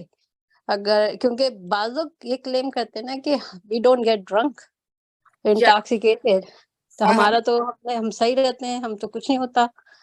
تو مطلب اس لحاظ سے میں پوچھ رہی ہوں. تو ظاہر ہے مطلب اگر آپ الکوہول یوز بھی کر رہے ہیں تو کس چیز میں یوز کر رہے ہیں؟ ہاں جیسے مطلب وہی نا جیسے لائک یو سیئنگ کہ فلیور انہانسنگ کے لیے کوکنگ میں یوز کرتے ہیں یہاں پہ ہاں بہت تو ساری لیکن ایک چیز دیکھیں افشا جی، ایک چیز جو ہے اللہ تعالیٰ نے اگر ہمارے لیے حرام سے مراد ہے کہ فاربڈن ہے، ٹھیک ہے نا. میں نے آپ کو بتایا کہ اللہ تعالیٰ جس چیز کو کہہ دے کہ رک جاؤ وہ ہمارے لیے فرائض کے درجے میں آ جاتی ہے وہ چیز. ہاں تو رکنے کا حکم وہی میں پوچھ رہی ہوں کہاں ہے؟ اس پہ یہ کہا تمہارے لیے اس میں نقصان زیادہ ہے فائدے نہیں ہے. That's what the پہلا حکم ہے، last آئی یہ پہلا حکم ہے. ٹھیک ہے، اس کے اچھا بعد دو اور حکم آئے. ہاں دو اور حکم آئے ہیں، میں نے دونوں آئی ریڈ بوتھ آیات. وہ جو سورہ اس کا ہے نا سورہ مائدہ کے اندر بھی ہے نا، سورہ مائدہ میں بھی، سورہ مائدہ میں بھی، اور پھر ایک اور جگہ کہیں ہے. میں نے آئی چیک آل 3 ریفرنسز نا، تو اس میں کلیئرلی مجھے واقعی یہ ورڈ نہیں ملا کہ مطلب اس طرح سے بالکل حرام کا یا بالکل حرام حرام کا یا ورڈ نہیں ہے، کیونکہ یہ گناہ کبیرہ کے اندر آتے ہیں. جیسے شرک ہے گناہ کبیرہ ہے، قتل ہے گناہ کبیرہ ہے، ٹھیک ہے، بہتان ہے گناہ کبیرہ، عمد لوط ہے گناہ کبیرہ ہے، سود ہے گناہ کبیرہ ہے. تو یہ ڈرنک کرنا بھی گناہ کبیرہ ہے. اور اس مطلب جب تک اس کی معافی نہیں ہے، جب تک کہ آپ دنیا میں معافی مانگ کے جو ہے آپ مریں گے نہیں. آ رہی ہے آپ کے پاس؟ اگر بندہ ان چیزوں میں انوالو ہے یہ گناہ کبیرہ، اور جو بھی گناہ کبیرہ ہیں دے آر دا گریٹسٹ سن، اور ان کی معافی جب بندہ دنیا میں نہیں مانگے گا تو آخرت میں اس کی پوچھ ہوگی. یہ آپ یاد رکھیں. تو ضروری نہیں ہے کہ اللہ تعالیٰ نے ہر چیز کے لیے حرام کا ورڈ یوز کیا ہو. بہتان کے لیے تو اللہ نے حرام کا لفظ یوز نہیں کیا، لیکن اللہ تعالیٰ نے بہتان کے لیے پوری حضرت عائشہ کے اوپر آیت اتار دی. آپ یہ دیکھیں بہتان از اے نہیں، وہ تو اس میں تو ویری وہ تو خیر کلیئرلی کہا ہے کہ مطلب آپ کو کسی پہ لگانا اس کا بہت بڑا عذاب ہے اور بہت بڑا مطلب ظلم ہے. میں تو ہے نا یہ ہے. تو اور سورہ اعراف کے اندر سورہ اعراف کی جو 33 میں اس پہ جا رہی تھی، سورہ اعراف کی جو 33ویں آیت ہے کہ my lord forbidden immorality whatever it open or hidden sin and transgression. Okay, گناہ اور زیادتی کے کام. تو گناہ اور زیادتی کے کام جو ہے میرے رب نے فاربڈ کر دی ہیں، منع کر دی ہیں. تو گناہ اور زیادتی کے اللہ تعالیٰ خود کہہ رہا ہے کہ اس میں گناہ زیادہ ہے. فاربڈن کیا چیز ہے؟ فاربڈن کا مطلب کیا ہے؟ اللہ تعالیٰ نے منع کر دی ہے. تو اللہ تعالیٰ نے مختلف آیتوں میں مختلف طریقوں سے بات کو سمجھایا ہے. اب ظاہر ہم اس کی کوئی بھی کلیریفیکیشن اپنے طور پہ نکال لیں ٹھیک ہے، وہ الگ بات ہے. لیکن ہم دیکھتے ہیں کہ حضرت عمر رضی اللہ تعالیٰ عنہ جو تھے وہ اتنے زیادہ شوقین تھے مطلب شراب کے، کہ ان کا ایک دن بھی جو اگر شراب نہ پیے تو ان کا دن نہیں گزرتا تھا حضرت عمر رضی اللہ عنہ کا. لیکن جب وہ ایمان لے آئے تو سب سے زیادہ ان کو یہ فکر رہنے لگی کہ یہ شراب کا حکم جو ہے، آپ دیکھیں بہت زیادہ جو حکم آئے پردے سے ریلیٹڈ بھی آئے، ایک دو اور حکم ہے، تو اللہ تعالیٰ نے ان کی خواہش پر جو ان کے دل میں، تو اسی طرح شراب کی خواہش بھی ان کی تھی کہ اللہ تعالیٰ یہ ایسی چیز ہے کہ اللہ کیا اس کے بارے میں اللہ فیصلہ کرے گا، یعنی ان کو دل میں کھٹکتی تھی وہ چیز، اتنے زیادہ وہ شوقین تھے. آپ ایمان کا تقاضا دیکھیں، اور اللہ ان کی خواہش پوری ہوئی، پھر اللہ تعالیٰ نے اس کو پھر منع کر دیا کہ نہیں یہ چیز تو بہت ہی گندے اور شیطانی کام ہے. اللہ تعالیٰ نے ان کو گندے اور شیطانی کام کہا. تو جب گندے، اور اس سے اللہ نے مطلب ظاہر ہے کہ ضروری نہیں ہے کہ حرام کا لفظ یوز کیا جائے، جب ایک چیز کو اللہ خود گندے اور شیطانی کام کہ سورہ مائدہ میں تو یہی کہا اللہ تعالیٰ نے گندے اور شیطانی کام ہے. تو جس چیز کو اللہ مطلب ہم کیوں چھوٹی چھوٹی چیزوں میں مطلب بہت ڈیپلی جائیں، وہ جب ایک چیز اللہ تعالیٰ نے جگہ جگہ اس چیز کو کہہ دیا ہے کہ اس میں سن ہے، اس میں گناہ ہے، ٹھیک ہے، تو اس میں فاربڈن ہے، مطلب جو، تو یہ ہے کہ میرے نظر میں تو یہی ہے کہ ہمیں اس کو ایز اٹ از لینا چاہیے کہ اللہ نے اگر منع کر دیا ہے تو ہر وہ چیز جو اللہ نے ہمارے لیے منع کر دی ہے وہ فرائض کے درجے میں آتی ہے. اور یہ تو پھر اس کو اسکالرز بھی اور سب اس کو کہتے ہیں کہ یہ گناہ گریٹسٹ سنس کے اندر آتا ہے شراب نوشی، کیونکہ آپ یہ دیکھیں کہ اس کے نقصانات کتنے زیادہ ہیں. اس کو پی کے بندہ جو اپنے آپے میں نہیں رہتا، بلکہ وہ اپنوں کے ساتھ بھی غلط سلوک بھی کر جاتا ہے. یعنی اپنے لوگوں میں، اپنے بیٹی کا، بہن کا، کسی کا بھی پتہ نہیں ہے، اگر وہ شراب میں دھت ہے تو وہ جو ہے وہ کوئی بھی غلط کام، اسی لیے اللہ نے، ہاں اس طریقے سے. اچھا جیسے مطلب کیمیکلی ریلیٹڈ جو ہے، ظاہر ہے تم نے تو بایو کیمسٹری پڑھی ہے، جی وہ جیسے سوربیٹال وغیرہ ہے، بیسیکلی تو ظاہر ہے شراب جو وہی ہے نا، فرمنٹڈ شوگر ہی ہے نا. وہی وہ جو آپ کے عقل کو ڈھانکتے ہیں. اب پرفیوم میں بھی الکوہل ہوتی ہے، بٹ اٹس ناٹ فاربڈن. کھانے کی چیزوں، کھانے کے لحاظ سے آپ کو بتایا جا رہا ہے. پینے کا منع کیا ہے نا. پینے کو منع کیا ہے صرف. نہیں کھانے تو وہ جیسے مطلب ہوتے کہ انکلوڈیڈ ہوتی ہے جیسے بس کیمیکلز، مطلب فوڈ میں، یہ سوربیٹال کی بات کر رہی ہوں جی تو فوڈ میں انکلوڈیڈ ہوتی ہے ایز اے انگریڈینٹ. تو مطلب it's not like ethyl alcohol chemically. اگر وہ الکوہل کی وہ قسم نہیں ہے جو پینا حرام کی گئی ہے تو اس کے لیے آپ مطلب کہہ سکتے ہیں. لیکن جو چیز خالص منع کی گئی ہے، جس کو خمیر بنا کر، اس کو جو کیا کہتے ہیں، اس کو جو فرمنٹ کر کے، ہاں فرمنٹ کر کے جو بنائی جاتی ہے، چھڑا کے جو بنائی جاتی ہے بیسیکلی، انگوروں وغیرہ کو، یا لوگ گندم کی بناتے ہیں، مختلف چیزوں کی بناتے ہیں، اس فرمنٹ کرنے کے بعد جو ہوتی ہے وہ بیسیکلی اب وہ دیکھنا پڑے گی کہ وہ وہی وہ والی ہے یا دوسری قسم کی ہے، اس میں کیا کیمیکل چینجز ہیں. چلو ٹھیک ہے. ہاں I don't want to interrupt your continuation. Thank you. Okay, جزاک اللہ خیر. مگر ان کا گناہ ان کے فائدے سے بہت زیادہ ہے. پوچھتے ہیں ہم رائے خدا میں کیا خرچ کریں؟ کہو جو کچھ تمہاری ضرورت سے زیادہ ہو. اس طرح اللہ تمہارے لیے صاف صاف احکام بیان کرتا ہے، شاید کہ تم دنیا اور آخرت دونوں کی فکر کرو. پوچھتے ہیں یتیموں کے ساتھ کیا معاملہ کیا جائے؟ کہو جس طرز عمل میں ان کے لیے بھلائی ہو وہی اختیار کرنا بہتر ہے. اگر تم اپنا ان کا خرچ اور رہنا سہنا مشترک رکھو تو اس پہ کوئی مذائقہ نہیں. آخر وہ تمہارے بھائی بندی ہیں. برائی کرنے والے اور بھلائی کرنے والے دونوں کا حال اللہ پر روشن ہے. اللہ چاہتا تو اس معاملے میں تم پر سختی کرتا، مگر وہ صاحب اختیار ہونے کے ساتھ ساتھ صاحب حکمت بھی ہے. یعنی اگر یتیم آپ کے ساتھ کوئی رہ رہا ہے، آپ کے بھائی کا بچہ یا بہن کا، ان کا انتقال ہو گیا، وہ آپ کے ساتھ ہی رہ رہے ہیں، تو پھر آپ ان کے ساتھ کھانا پینا ایک ہی طرح رکھ سکتے ہیں. اللہ تعالیٰ کہہ رہے ہیں کہ اگر میں سختی کرتا کہ بھائی نہیں تم نے ان کا کھانا الگ ہی رکھنا ہے، تو آپ خود سوچیں کہ زندگی گزارنا کتنا مشکل ہو جاتا. لیکن ایسا نہیں کرنا ہے کہ ان کا مال جو ہے اس لیے جلدی کھانا ہے کہ وہ کہیں بڑے نہ ہو جائیں، ان کو ان کا مال دینا پڑے گا. تو اس طرح سے نہیں کرنا ہے. ایک مطلب یہ ان کے بارے میں جو بیچارے غریب ہوں یا اپنا مال جو یتیموں پہ پورا نہیں خرچ کر سکتے ہوں، تو ان کے لیے یہ زیادہ آسانی ہے کہ وہ اگر ان کا مال یوز کریں تو اعتدال کے اندر رہ کے وہ یوز کر سکتے ہیں. ٹھیک ہے. اچھا باقی حکم آ رہا ہے تو مشرک عورتوں سے ہرگز نکاح نہ کرنا جب تک کہ وہ ایمان نہ لے آئیں. ایک مومن لونڈی مشرک شریف زادی سے بہتر ہے اگرچہ وہ تمہیں بہت پسند ہو. اور اپنی عورتوں کے نکاح مشرک مردوں سے کبھی نہ کرنا جب تک کہ وہ ایمان نہ لے آئیں. ایک مومن غلام مشرک شریف سے بہتر ہے اگرچہ وہ تمہیں پسند ہو. تو شرک جس نے کیا ہوا ہے، مطلب جو اللہ تعالیٰ کو نہیں مان رہا، اس کے ساتھ جو ہے وہ پارٹنرز بنائے ہوئے ہیں، اللہ کے ساتھ جو اس نے بہت سارے شریک بھی بنائے ہوئے ہیں، تو وہ جو ہے ایمان کی گندگی میں، چاہے وہ آؤٹ ورڈلی کتنے ہی صاف ستھرے ہوں، لیکن ان کے اندر جو ہے وہ ایمان کی گندگی ہے. اس لیے اللہ تعالیٰ نے ان کو نجس کہا ہے، نجس ہیں وہ مشرک. ٹھیک ہے. تو اس لیے ان مسلمانوں کو منع کر دیا گیا ہے کہ نہ مسلمان مردوں سے مسلمان مرد ان کے مشرک عورتوں سے شادی کریں، اور نہ ہی مسلمان عورتیں مشرک مردوں سے شادی کریں۔ اس سے بہت بہتر ہے کہ ایک مسلمان لونڈی یا مسلمان خادم سے جو ہے وہ شادی کر لی جائے۔ اگر چاہو تمہیں بہت پسند ہو، یہ لوگ تمہیں آگ کی طرف بلاتے ہیں، اللہ اپنے عزم سے تم کو جنت اور مغفرت طرف بلاتا ہے۔ اور آج یہ چیزیں بہت کامن ہو گئی ہیں۔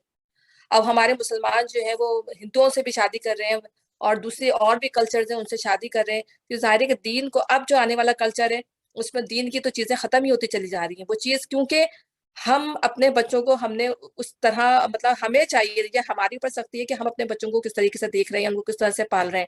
اگر ہم اپنے بچوں پر اپنا ظاہر اپنی آئیز نہیں رکھیں گے، ان کو کنٹرول نہیں کریں گے، تو ظاہر ہے کہ ایک جنریشن تو ہم کنٹرول کر سکتے ہیں، اس کے بعد ہو سکتا ہے کہ نیکسٹ جنریشن میں یہ چیزیں تمام ختم ہو جائیں، یہ دین کی جو اللہ تعالیٰ نے ہمیں سمجھ دی ہے وہ سب ختم ہو جائے، اور پھر اسی طرح رہیں جیسے دوسری قومیں جو ہیں وہ رہ رہی ہیں۔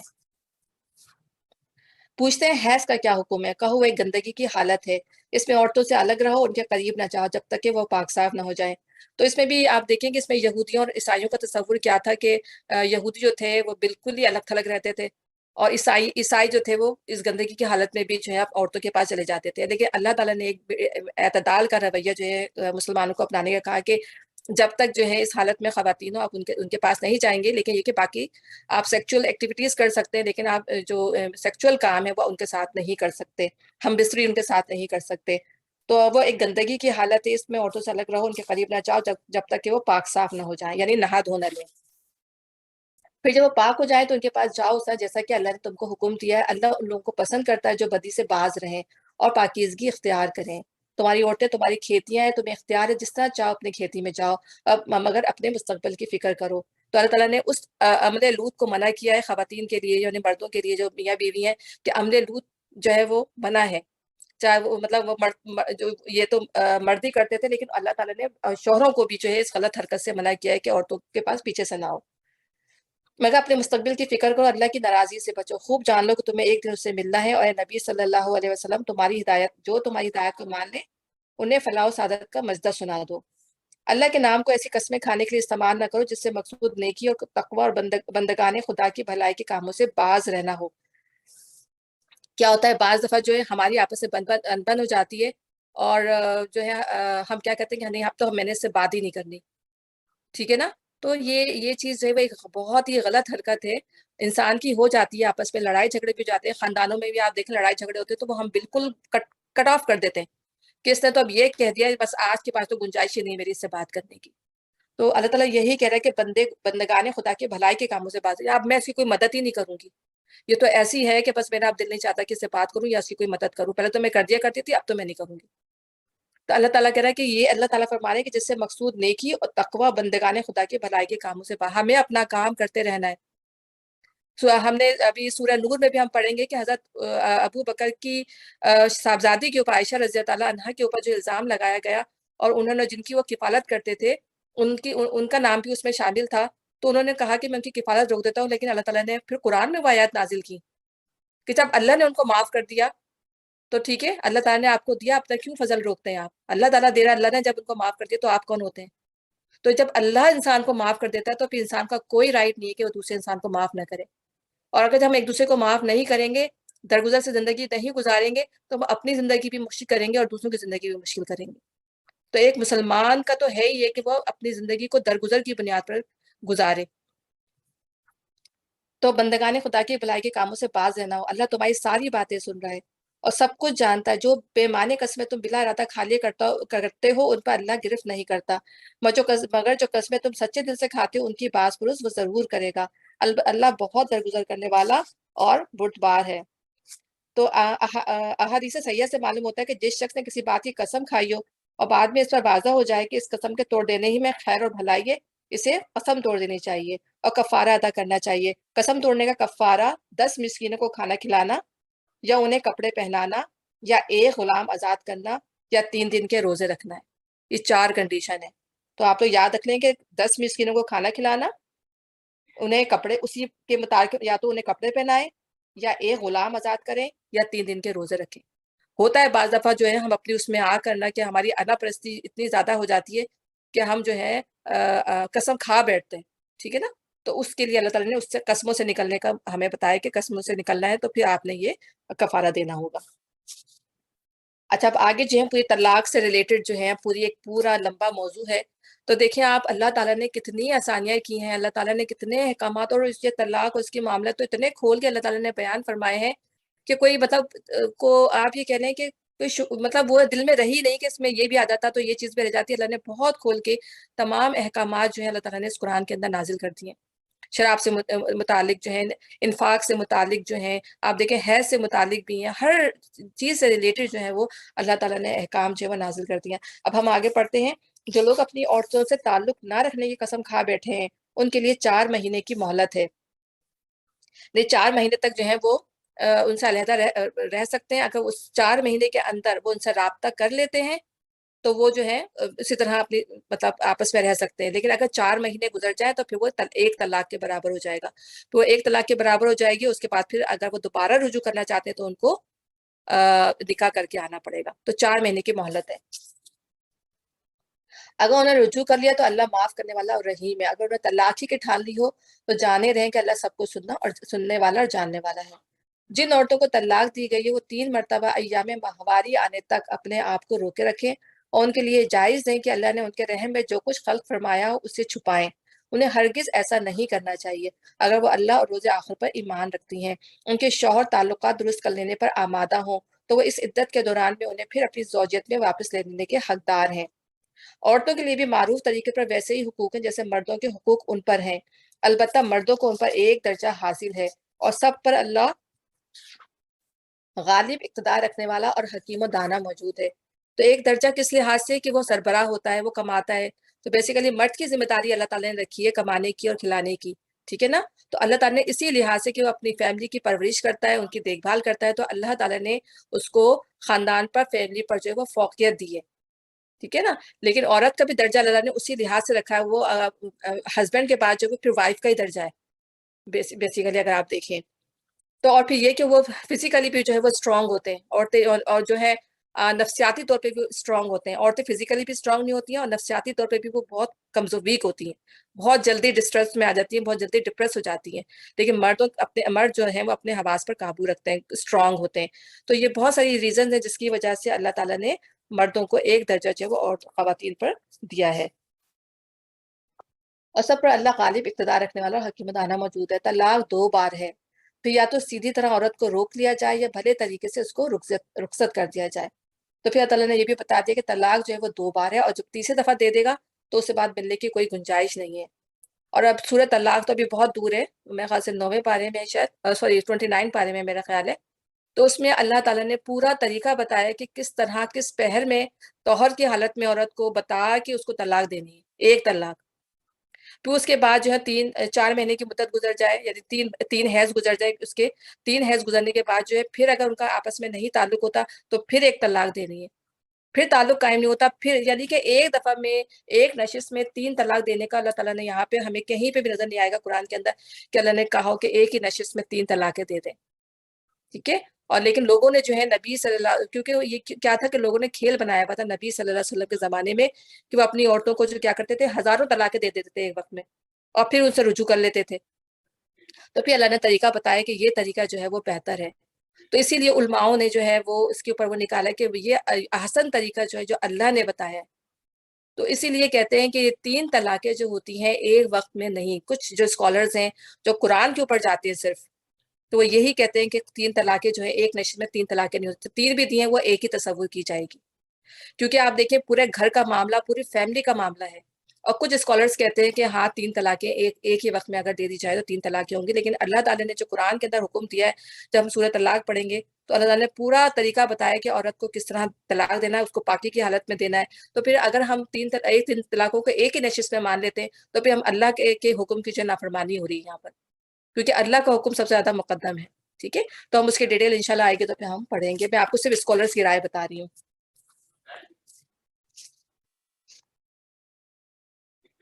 اور رخصت کرتے ہوئے ایسا کرنا تمہارے لیے جائز نہیں کہ جو کچھ تم انہیں دے چکے ہو اس میں سے کچھ واپس لے لو، البتہ یہ صورت مستثنا ہے کہ زوجین کو اللہ کی حدود پر قائم نہ رہ سکنے کا اندیشہ ہو۔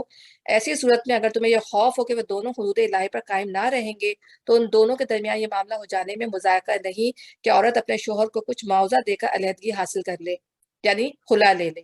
یعنی اگر آپ مرد نہیں دے رہا طلاق اور آپس میں بند بھی نہ رہی تو پھر وہ عورت کو بھی اللہ نے اجازت دے دی ہے کہ وہ اپنا مہر معاف کر دے اور جو کو بھی اس کے ہسبینڈ نے اس کو دیا وہ معاف کر دے اور وہ پھر خلا لے سکتی ہے۔ تو اللہ تعالیٰ نے عورت کو بھی رائٹ دیا ہے کہ وہ جو ہے طلاق اپنی طور پہ لے سکتی ہے۔ پھر اگر دو بار طلاق دینے کے بعد شوہر نے عورت کو تیسری بار طلاق دے دی تو وہ عورت پھر اس کے لیے حلال نہ ہوگی، الا یہ کہ اس کا نکاح کسی دوسرے شخص سے ہو، وہ اسے طلاق دے دے۔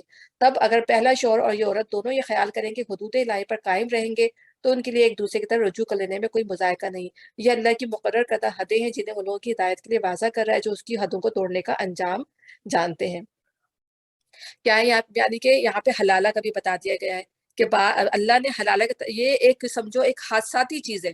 حلالہ جو ہے کہ بالفرض کریں کہ اس کا نکاح ہوا، اس کو طلاق ہو گئی، طلاق کے بعد اس نے دوسری شادی کر دی اور وہ معاملہ بھی طلاق پہ چلا گیا یا شوہر کا انتقال ہو گیا، اب وہ آزاد ہے۔ اب وہ چاہے تو اپنے پہلے والے شوہر سے شادی کر لے کہ بھئی میرے بچے تھے میں چلی جاؤں واپس۔ تو یہ ایک حادثاتی وہ ہے کہ کبھی زندگی میں ایسا ہو گیا ہو، شاذ و نادر ہی ایسی ہوتا ہوگا، لیکن اب لوگوں نے کیا کر دیا، اس کو کھیل بنا لیا، غلط حرکتیں بھی کرتے ہیں، 3 دفعہ طلاق بھی دے دیں گے کھڑے کھڑے، اور جب اپنے معاملات پہ جو ہے وہ نادم ہوں گے تو پھر اس طرح کی حرکتیں کرنا شروع کریں گے۔ اس معاملات میں جو ہے عورت سب زیادہ جو ہے پستی ہے، کیونکہ اس کے بچے ہوتے ہیں، اس کی اولاد ہوتی ہے، تو مجبور بھی ہو جاتی ہے بعض دفعہ حلالہ کروانے کے اوپر، لیکن حلالہ کروانا جو ہے وہ حرام ہے۔ اور جب تم لوگوں کو طلاق دے دو، ان کی عدت پوری ہونے کو آ جائے تو یا بھلے طریقے سے انہیں روک لو یا بھلے طریقے سے رخصت کر دو، میں ستانے کی خاطر انہیں نہ روکے رکھنا کہ یہ زیادتی ہوگی، اور جو ایسا کرے گا وہ در حقیقت آپ اپنے اوپر ہی ظلم کرے گا۔ اللہ کی آیات کا کھیل نہ بناؤ، بھول نہ جاؤ کہ اللہ نے کس نعمت عظمی، یعنی کہ یہ طلاق دینے کا اور عورت کو اپنے گھر واپس بلانے کا، تو اللہ تعالیٰ نے جو آیتیں نازل کی ہیں، یہی میرے کہنے کا مقصد ہے کہ طلاق جو ہے وہ اتنا اللہ تعالیٰ کو حلال کاموں میں سب سے برا کام جو ہے وہ طلاق لگتا ہے، لیکن اس کے باوجود بھی اللہ تعالیٰ نے اس کو کہا کہ ظاہر ہے کہ یہ ایسی چیز ہے، اگر آپس میں ذہن کا نہیں مل رہے آپس میں اور نہیں بن رہی ہے، لڑائی جھگڑے دن بھر ہو رہے ہیں، خاندان میں زیادہ مشکل ہو رہی ہے، تو پھر کیا ہوتا ہے، اللہ تعالیٰ نے اجازت بھی دے دی ہے، ٹھیک ہے نا۔ تو لیکن اس میں یہ کہ اللہ تعالیٰ نے کہا کہ اس کو پھر کھیل نہ بناؤ، بھول نہ جاؤ کہ اللہ نے کس نعمت عظمی سے تمہیں سرفراز کیا ہے، وہ تمہیں نصیحت کرتا ہے کہ جو کتاب اور حکمت اسے تم پر نازل کی اس کا احترام ملحوظ رکھو، اللہ سے ڈرو اور خوب جان لو کہ اللہ کو ہر بات کی خبر ہے۔ جب تم اپنے عورتوں کو طلاق دے چکو اور اپنی عدت پوری کر لیں تو پھر اس میں مانع نہ ہو کہ اپنے زیر تجویز شوہروں سے نکاح کر لیں جبکہ وہ معروف طریقے سے باہم منافحت پر راضی ہوں۔ تو یہ بہت بہتر ہے کہ اگر کسی عورت کو طلاق دی جائے یا اس کے ہسبینڈ کا انتقال ہو جائے تو اس کے لیے سب سے زیادہ بہتر طریقہ یہ ہے کہ وہ دوسری شادی کر لے۔ ہمارے معاشرے میں یہ بات بہت زیادہ بری سمجھی جاتی ہے کہ اگر کوئی بیوہ ہو گئی اور وہ منہ سے اگر یہ بات کہتی کہ میں نے دوسری شادی کرنی ہے تو ہمارے یہاں ذرا یہ بہت بری، مطلب اس کو نکالنا ہی منہ سے جو ہے وہ بہت برا سمجھا جاتا ہے، حالانکہ اللہ تعالیٰ نے کہا ہے کہ ایک کنواری اور یہ بلکہ شادی شدہ کو شادی کرنا زیادہ ضروری ہے تاکہ معاشرے میں بگاڑ پیدا نہ ہو اس سے، ٹھیک ہے نا۔ لیکن ہمارے معاشرے میں اتنی زیادہ چیزیں جو وہ رائج ہو گئی ہیں کہ اس سے نکلنا بھی ہمارے لیے جو ہے وہ مشکل ہو جاتا ہے، حالانکہ اللہ نے جو فرمایا ہمیں اس کو پورا کرنا چاہیے۔ تمہیں نصیحت کی جاتی ہے کہ ایسی حرکت ہرگز نہ کرنا، اگر تم اللہ روز آخر پر ایمان لانے والے ہو تمہارے لیے شائستہ اور پاکیزہ طریقہ یہی کہ اس سے باز رہو، یعنی اپنی خواتین کو جن کو تم نے طلاق دے دی ہے وہ عدت بھی پوری کر چکی ہے تو پھر ان کو شادی کرنے سے نہ روکو، اللہ جانتا ہے تم نہیں جانتے۔ یہ ان کے لیے بھی ہے جن شوہروں نے طلاق دی تھی، اور ان کے لیے بھی ہے جو فیملی کے ممبرز ہیں جو اپنے گھر والوں کو، چاہے وہ مرد ہو چاہے وہ عورت، ان کو شادی سے روک رہے ہیں، تو بہت غلط حرکت ہے۔ جو باپ چاہتے ہوں کہ ان کی اولاد پوری مدت رضاعت تک دودھ پیے تو مائیں اپنے بچوں کو کامل 2 سال دودھ پلائیں۔ اس صورت میں بچے کے باپ کو معروف طریقے سے انہیں کھانا کپڑا دینا ہوگا، مگر کسی پر اس کی وسعت سے بڑھ کر بار نہیں ڈالنا چاہیے۔ نہ تو ماں کو اس وجہ سے تکلیف میں ڈالا جائے کہ بچہ اس کا ہے، اور نہ باپ ہی کو اس وجہ سے تنگ کیا جائے کہ بچہ اس کا ہے۔ دودھ پلانے والی کا یہ حق جیسا بچے کے باپ پر ہے ویسا ہی اس کے وارث پر بھی ہے، لیکن اگر فریقین باہمی رضامندی اور مشورے سے دودھ چھڑانا چاہیں تو ایسا کرنے میں کوئی مذائقہ نہیں، اور اگر تمہارا خیال اپنی اولاد کو کسی غیر عورت سے دودھ پلوانے کا ہو تو اس میں بھی کوئی حرج نہیں، بشرطے کہ اس کا جو کچھ معاوضہ طے کرو وہ معروف طریقے پہ ادا کرو۔ اللہ سے ڈرو اور جان رکھو کہ جو کچھ تم کرتے ہو سب اللہ کی نظر میں ہے۔ تم میں سے جو لوگ مر جائیں ان کے پیچھے اگر ان کی بیویاں زندہ ہوں تو وہ اپنے آپ کو 4 مہینے 10 دن روکے رکھیں، یعنی وہ ان کے لیے سوگ ہو جاتا ہے، 10 دن اللہ نے اوپر رکھا ہے تاکہ وہ ظاہر ہے وہ شوہروں کا ایک وہ ہے کہ آپ اس دوران جو ہے وہ اچھے کپڑے بھی کہا ہے کہ بالکل رنگدار کپڑے نہ پہنے، میک اپ وغیرہ نہ کرے، تو وہ ایک شوق کا ہوتا ہے کہ ظاہر ہے شوہر نے اس کے ساتھ ایک زندگی گزاری ہوتی ہے، تو اللہ تعالیٰ نے کہا ہے کہ اس کا جو ٹائم ہے وہ تقریباً 4 مہینے 10 دن ہے۔ پھر جب ان کی عدت پوری ہو جائے تو انہیں اختیار ہے اپنی ذات کے معاملے میں معروف طریقے سے جو چاہیں کریں، تم پر اس کی کوئی ذمہ داری نہیں۔ اللہ تم سب کے اعمال سے باخبر ہے۔ زمانہ عدت میں خواہ تم بیوہ عورتوں کے ساتھ منگنی کا ارادہ اشارے کنایے میں ظاہر کر دو، خواہ دل میں چھپائے رکھو، دونوں صورتوں میں کوئی مذائقہ نہیں۔ اللہ جانتا ہے کہ ان کا خیال تو تمہارے دل میں آئے گا ہی۔ مگر دیکھو خفیہ عہد و پیمان نہ کرنا، اگر کوئی بات کرنی ہے تو معروف طریقے سے کرو۔ دیکھیے آپ اس زمانے میں دیکھیں، ہم کہتے ہیں کہ کیسا جاہلانہ زمانہ تھا، یہ کیا تھا، لیکن آپ دیکھیں کتنی زیادہ ذہنی آزادی تھی اگر ہم اس زمانے میں دیکھیں۔ بلکہ ہمارا زمانہ اتنا آزاد ہو گیا لیکن ہماری ذہنی تنگی ابھی بھی اس پر ہے۔ یعنی کہ نبی وسلم کو یا صحابہ کرام کو کہا جا رہا ہے کہ اگر وہ بیوہ عورت ہے اور تمہارے دل میں یہ خیال ہے کہ تم نے اس سے شادی کرنی ہے تو دل میں اپنا یہ خیال رکھو، اور اگر کسی ذریعے پہنچانا بھی تو کسی ذریعے سے وہ اپنی بات آگے تک پہنچا دو کہ جب عزت ختم ہو جائے گی تو پھر میرا پیغام پہنچے گا، تو بتا سکتے ہیں یہ، ٹھیک ہے نا۔ تو ہمارے یہاں تو مطلب میں ایک بات کہہ رہی ہوں کہ ہمارے یہاں تو یہ منہ سے بات نکالنا ہی جو ہے وہ کہی کیسی بے شرم خاتون ہے، یہ بے شرم عورت ہے کہ اپنے منہ سے اس طرح کی باتیں کر رہی ہے۔ تو اس زمانے میں دیکھیں کتنی کامن یہ چیزیں ہوں گی جو اللہ تعالیٰ نے یہ احکام نازل کیے ہیں۔ آپ تو حضرت خدیجہ کا دیکھیں، ان کے تو 2 شوہروں کا پہلے انتقال ہو چکا تھا اور تیسری شادی ان کی نبی صلی اللہ علیہ وسلم سے ہوئی، ان کی ایج بھی نبی صلی اللہ علیہ وسلم سے زیادہ تھی۔ تو آپ دیکھیں کتنا مینٹلی کتنا ڈیولپ جو وہ ماحول تھا کہ اللہ تعالیٰ نے اسی کے مطابق پھر یہ آیات نازل کی ہیں، ٹھیک ہے نا۔ اور عقد نکاح باندھنے کا فیصلہ اس وقت تک نہ کرو جب تک عدت پوری نہ ہو جائے۔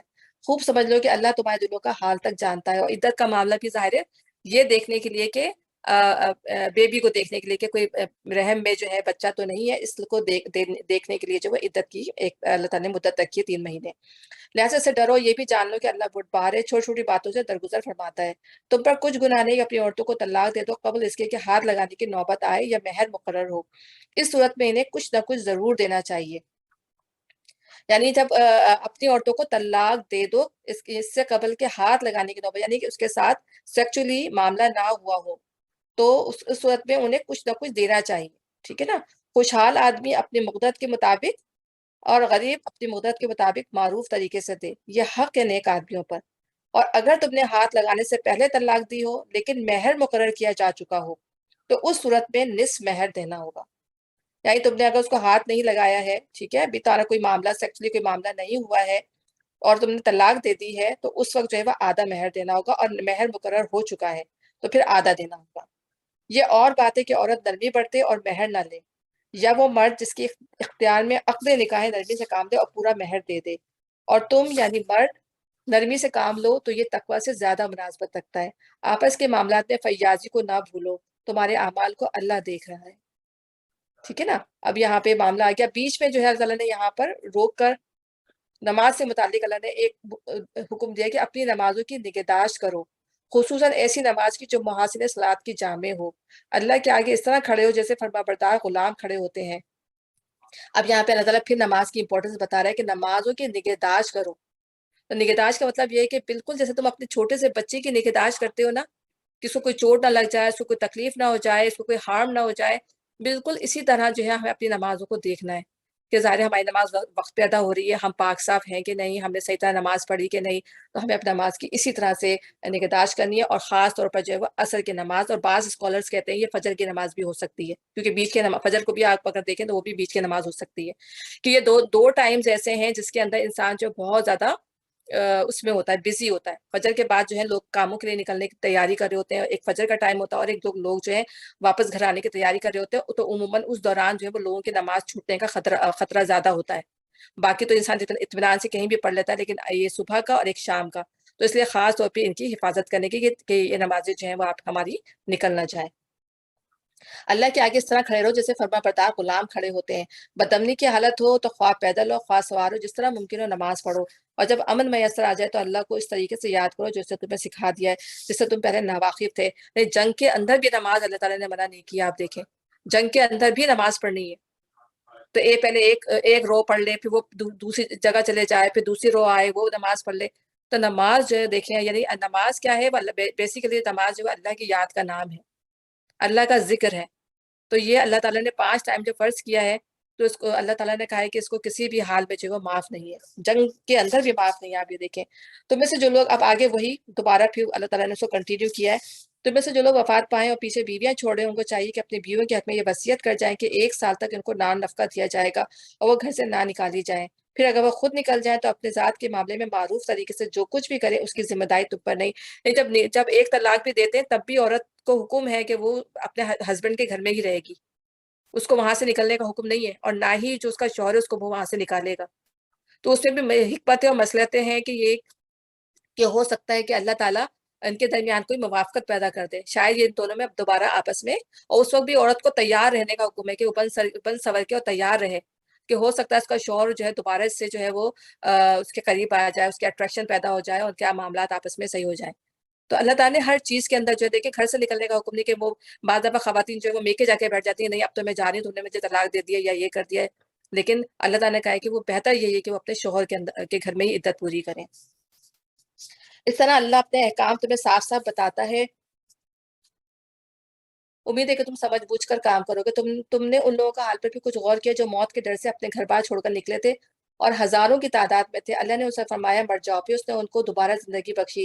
حقیقت یہ کہ اللہ انسان پر بڑا فضل فرمانے والا ہے، مگر اکثر لوگ شکر ادا نہیں کرتے. مسلمانوں اللہ کی راہ میں جنگ کرو، خوب جان رکھو، اللہ سننے والا اور جاننے والا ہے. تم میں سے کون ہے جو اللہ کو قرض حسن دے تاکہ اللہ اسے کئی گنا بڑھا چڑھا کر واپس کرے؟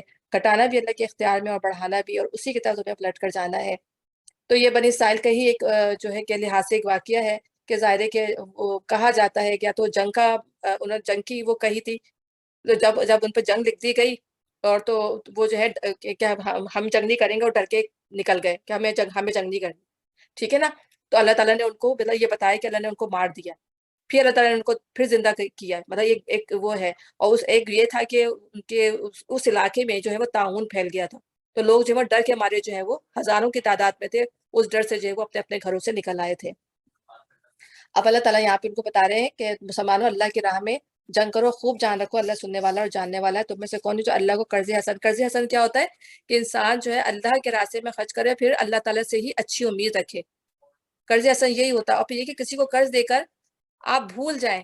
فرض کریں کہ آپ نے کسی غریب کو قرض دیا، آپ نے کہا کہ میں لے لوں گا، لیکن اگر آپ نے یہ بھی آپ کے دماغ میں ہونا چاہیے کہ اگر اس نے نہیں دے سکا تو میں اسے معاف کر دوں گا. یہ بیسیکلی قرض حسن ہوتا ہے کہ اگر یہ نہیں دے سکا تو میں اسے معاف کر دوں گا کیونکہ اس کی سکت نہیں ہے، ٹھیک ہے. تو یہ قرض حسن ہوتا ہے.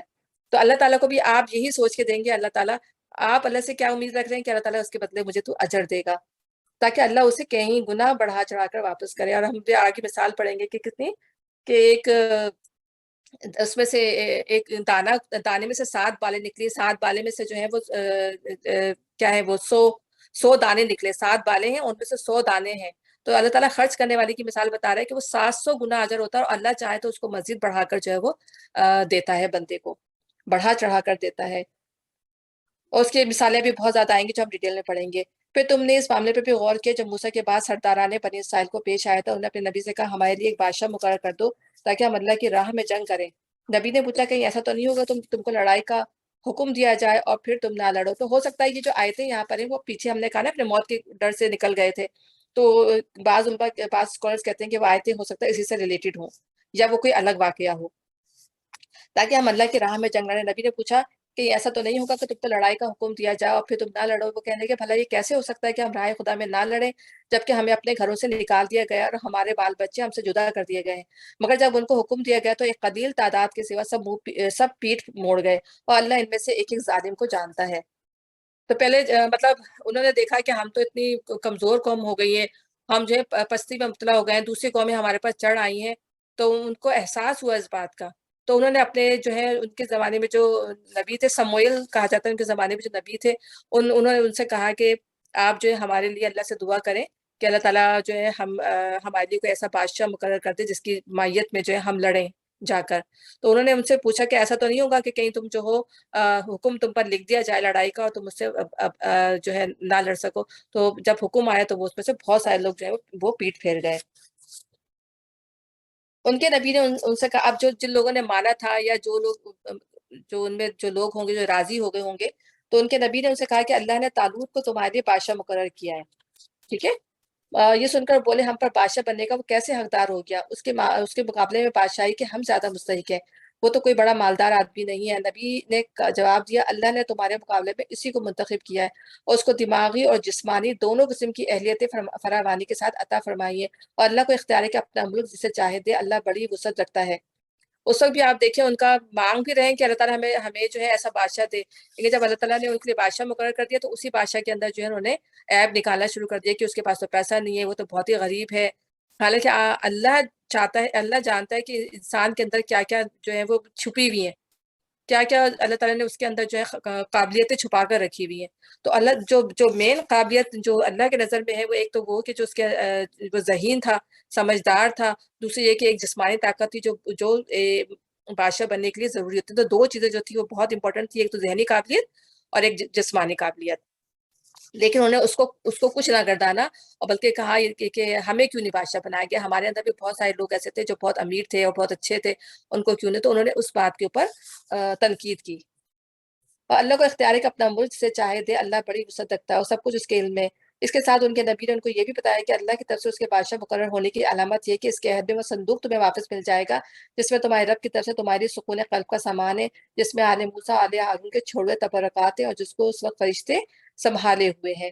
یعنی پھر وہ راضی نہیں ہو رہے تھے, لیکن جب ان کے نبی نے کہا کہ اللہ تعالیٰ تمہیں جو ہے وہ تمہارا جو تابوت ہے یعنی کفن ہے جس کے اندر جو ہے موسیٰ علیہ السلام کی اور ہارون علیہ السلام کی جو نشانیاں ہیں, اس میں تورات ہے, اس میں موسیٰ علیہ السلام کا جو تھا وہ اسٹاف تھا, تو یہ پوری نشانیاں تھیں. ٹھیک ہے نا, جو ان سب اس وقت جو ہے دوسری قوموں نے چھین لیا تھا. اور کہتے ہیں کہ فرشتوں نے اٹھا کے اس کو جو ہے ایک جگہ وہ کر دیا تھا, چھپا دیا تھا.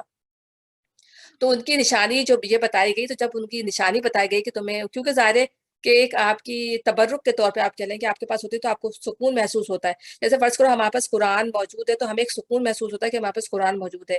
تو اس طرح ان کے لیے جو ہے وہ باعث سکینت تھی وہ چیز جو ان کی تبرکات تھے جو موسیٰ السلام نے چھوڑے تھے. تو یہ سن کے جو ہے وہ پھر راضی ہو گئے اس کو اپنا بادشاہ بنانے کے لیے. تو ہارون چھوڑے ہوئے تبرکات ہیں اور جس کو اس وقت فرشتے سنبھالے ہوئے ہیں. اگر تم مومن ہو تو تمہارے لیے بہت بڑی نشانی ہے. پھر جب طالوت, اس کا نام طالوت تھا, پھر جب طالوت لشکر لے کر چلا تو اس نے کہا ایک دریا پر اللہ کی طرف سے تمہاری آزمائش ہونے والی ہے. جو اس کا پانی پیے گا وہ میرا ساتھی نہیں, میرا ساتھی صرف وہ ہے جو اس سے پیاس نہ بجھائے. ہاں ایک آدھ چلو کو کوئی پی لے تو پی لے, مگر ایک گروہ قلیل کے سوا وہ سب کے سب اس دریا سے سیراب ہوئے. اب آپ یہ دیکھیں کہ کس طریقے سے انہوں نے نافرمانی کی. اب یہاں پہ بھی ان کی آزمائش تھی. ظاہر لڑنے کے لیے جو ہے اللہ تعالیٰ نے لوگوں کو چھانٹنا تھا.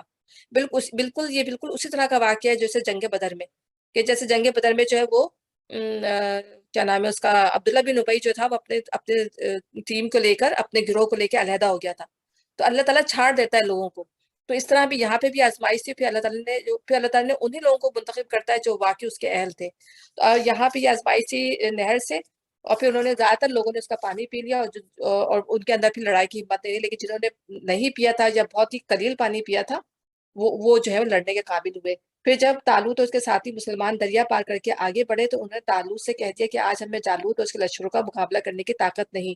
لیکن جو لوگ یہ سمجھتے تھے کہ انہیں ایک دن اللہ سے ملنا ہے, انہوں نے کہا بارہا ایسا ہوا ہے کہ ایک قلیل گروہ اللہ کے حضور سے ایک بڑے گروہ پر غالب آ گیا ہے. اللہ صبر کرنے والوں کا ساتھی ہے. اور وہ جب جالوت اور اس کے لشکروں کے مقابلے پر نکلے تو انہوں نے دعا کی اے ہمارے رب ہم پر صبر کا فیضان کر, ہمارے قدم جما دے اور اس کافر گروہ پر ہمیں فتح نصیب کر دے. یعنی وہ اتنی طاقتور قوم تھی اور اس کا جو جالوت جو ان کا لیڈر تھا وہ اتنا طاقتور تھا کہ کوئی بھی ان کے مقابلے پر آنے کی ہمت نہیں کرتا تھا. لیکن وہ ایک چھوٹی سی قوم تھی ظاہر. تو اب وہ انہوں نے کیا دعا کی کہ قالوا ربنا افرغ علینا صبرا وثبت اقدامنا وانصرنا علی القوم الکافرین. اللہ تعالیٰ ہم پر صبر انڈیل دے. انڈیلنے کا مطلب یہ کہ ہمارے اندر اتنی برداشت نہیں ہے, ہم کیسے لڑیں گے. یعنی خوف سے ان کی حالت بری تھی کہ ہم کیسے لڑیں گے اتنی بڑی قوم سے. جالوت جو اتنا بڑے ڈیل ڈول کا انسان تھا, ہم کیسے سے لڑیں گے. ہم دیکھ کے ہی ان کو جو وہ ہو رہا تھا. تو انہوں نے اپنی ثابت قدمی کے لیے جو ہے اللہ تعالیٰ سے دعا کی کہ اللہ تعالیٰ, یعنی کہ کتنا زیادہ انہوں نے اللہ تعالیٰ سے صبر مانگا ہے.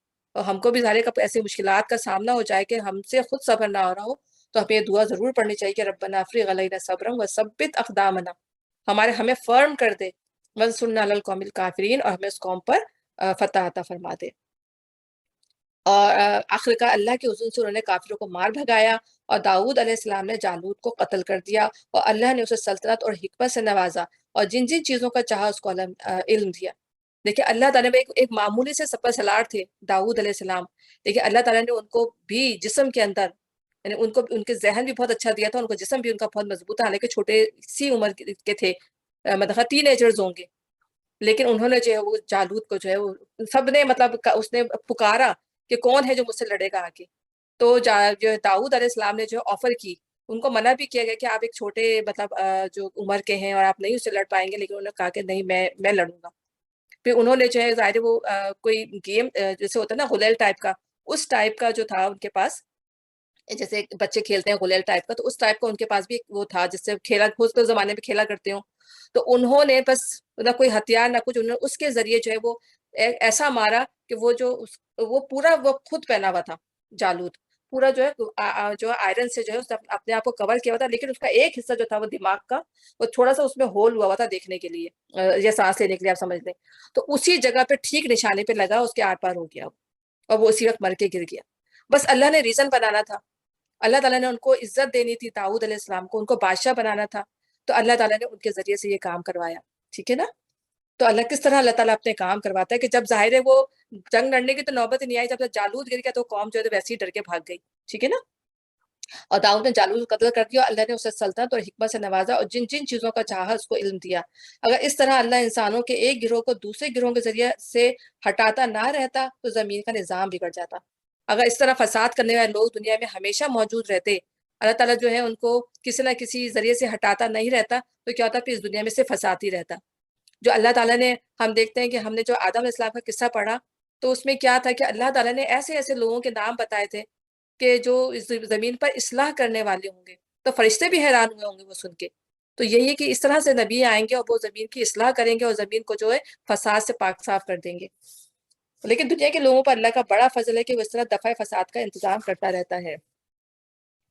یہ اللہ کی آیات ہے جو ہم ٹھیک ٹھیک تم کو سنا رہے ہیں، اور تم یقیناً ان لوگوں میں سے ہو جو رسول بنا کر بھیجے گئے، ٹھیک ہے۔ یہ رسول جو ہماری طرف سے انسانوں کی ہدایت پر معمور ہوئے، ہم نے ان کو ایک دوسرے سے بڑھ چڑھ کر مرتبے عطا کیے۔ اچھا اب یہ انشاءاللہ میں آپ سے کل پڑھوں گی، میرے خیال سے 6 تو بج گئے، ہاں یہ آیت جو ہے وہ تیسرا پارہ شروع ہو گیا ہے، تو انشاءاللہ ہم اس کو یہیں پہ ختم کرتے ہیں اور کنٹینیو انشاءاللہ ہم کل کریں گے، ٹھیک ہے۔ جزاک اللہ خیر۔ تو اللہ تعالیٰ ربنا تقبل منا انک انت السمیع العلیم وتب علینا انک انت التواب الرحیم سبحانک اللہم وبحمدک نشہد ان لا الہ الا انت نستغفرک ونتوب الیک۔ السلام علیکم ورحمۃ اللہ وبرکاتہ۔ وعلیکم السلام ورحمۃ اللہ وبرکاتہ۔ جزاک اللہ وعلیکم السلام ورحمۃ اللہ وبرکاتہ۔ جزاک اللہ خیر۔